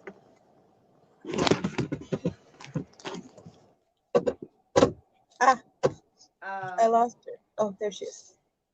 I'm sorry, say what now? Yeah, I got you. You glitched for a second, but I got you. Oh no, I think I just sighed. I just Oh, had okay. I just don't even know at this point. Like I, um we're here, Allie, you know what I'm saying? We hear you. I'm sorry that you had to go through all these horrific things throughout your life. Um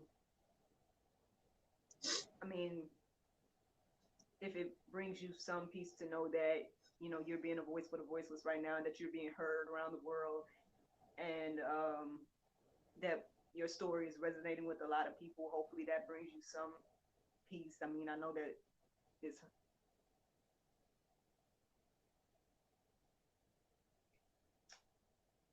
Somebody should talk to an actor because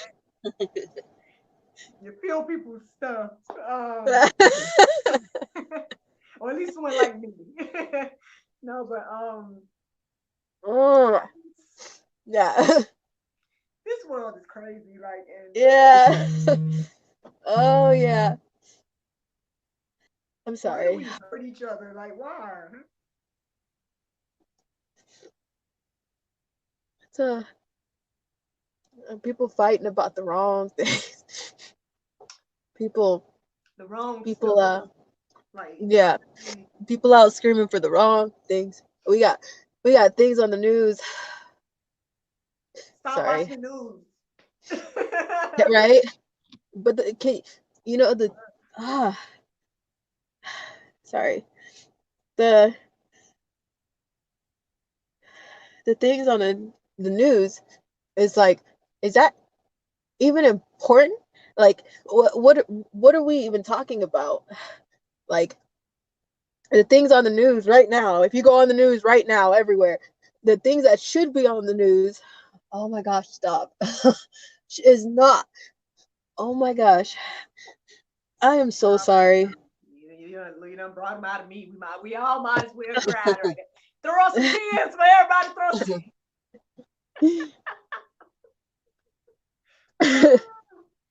Everybody Oh. post a selfie of your tears right now. Show Allie she's not alone, y'all. Show her. You can make a collage of all the tears. I know, right? Like, I swear, if anybody wanted to make like a whole thing of me crying, like, there's so many. Like, I'm sorry for crying on so many people's platforms. It's just like, woo, I cried up my own. Like, like, oh my gosh, woo, I'm so sorry. You good, sis. I got the air on and it's snowing outside. Like, like, sorry. Ah, Man. whew. I mean, Reset. Ah, well, I think you're incredibly strong. thank you. And so are you. Man, You went through some. Nobody's story is bigger than somebody else's. Ah, stop it. I'm so sorry. I might have to get off of here first. I'm so sorry if I gotta cut this, but I do not want y'all to see this ugly side of me because oh can't breathe. I'm so 1 second. I'm so sorry. it's okay. Ooh. It's like air. It's like not. Oh, I'm sorry. It's not. I can't breathe. I'm so. I, we, we You want to we take a break? definitely have to do this again. But I need to. Whew, I'm so sorry. I need to step out of this car. Okay. This is definitely a panic Well, attack. how about I do this? I will end the live, Okay, and I'm so sorry. I'm um, so sorry. yeah. So I'm Ooh. gonna end the live right now for everyone else. But Oh, this is so stupid. I can breathe. I can breathe. Just. you okay? Yeah. Just. Oh, Want me to end the live? I'm gonna I need end to. the live. Right. I'm a. I mean, we can still chat if you want Yeah. to. Again. Yeah, we could come back. I just need a minute. I'm so sorry. I'm gonna need to. This is so ugly. Can I just? I'm gonna turn the camera to my mom. It's so ugly. Give me 1 second. I'm so. Hold on. Oh. Okay. Be careful then. Um. Well, hey, Ma. Hey, how are you? The guy say some love. Right? What did you think when Allie was like, "Oh, we're gonna go do God, sex, and love"? You like, huh? No, we watched your movie and you're doing a good job. I was proud of you. Oh, thank Um, you.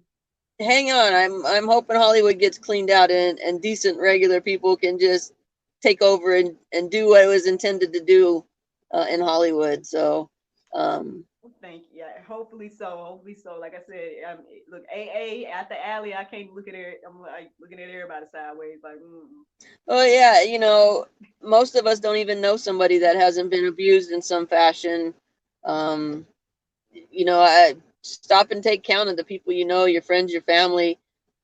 Everybody's been affected in some way, and we got to do better. We got to protect the kids coming up. So that's kind of just what it's about. Exactly. And like I said, I know I've been saying it throughout the thing, but oh Lord, now I'm looking at you. Now I'm gonna cry too. But like I said, thank God for you, man. Like, where would this lady be? Like, if you weren't. She's a good kid. I mean, she's a great kid. I could always see that in her. She had a lot of rough edges when she first came, but she's a good kid. She's an amazing kid. Strongest person I know. Like I said, I mean, I know that you can just see like what you mean to her and then even now like what you're doing as a mom, they're protecting her and stuff, like showing her that love and stuff. Like I'm sure she shows you every day that she's grateful for that, but just as somebody just observing, it's a beautiful thing, to see. She's a good kid. Like, how can you not? I mean, it's just humanity. It's just being human. So, I think we're gonna go ahead and cut. I think we're gonna go ahead and end right now, and then I'll have her get in touch with you like maybe later tonight. I'm so sorry, y'all. We'll be back. Okay. She's just having a little bit of a panic attack, so let me go help her with that. And we love you guys, everybody, and thank you for listening. And I will talk to you soon. All right. Love you all. Love you too. Love you guys. Sorry. Love you. I'm here anytime. I told you that. Okay. All right. Bye. Bye.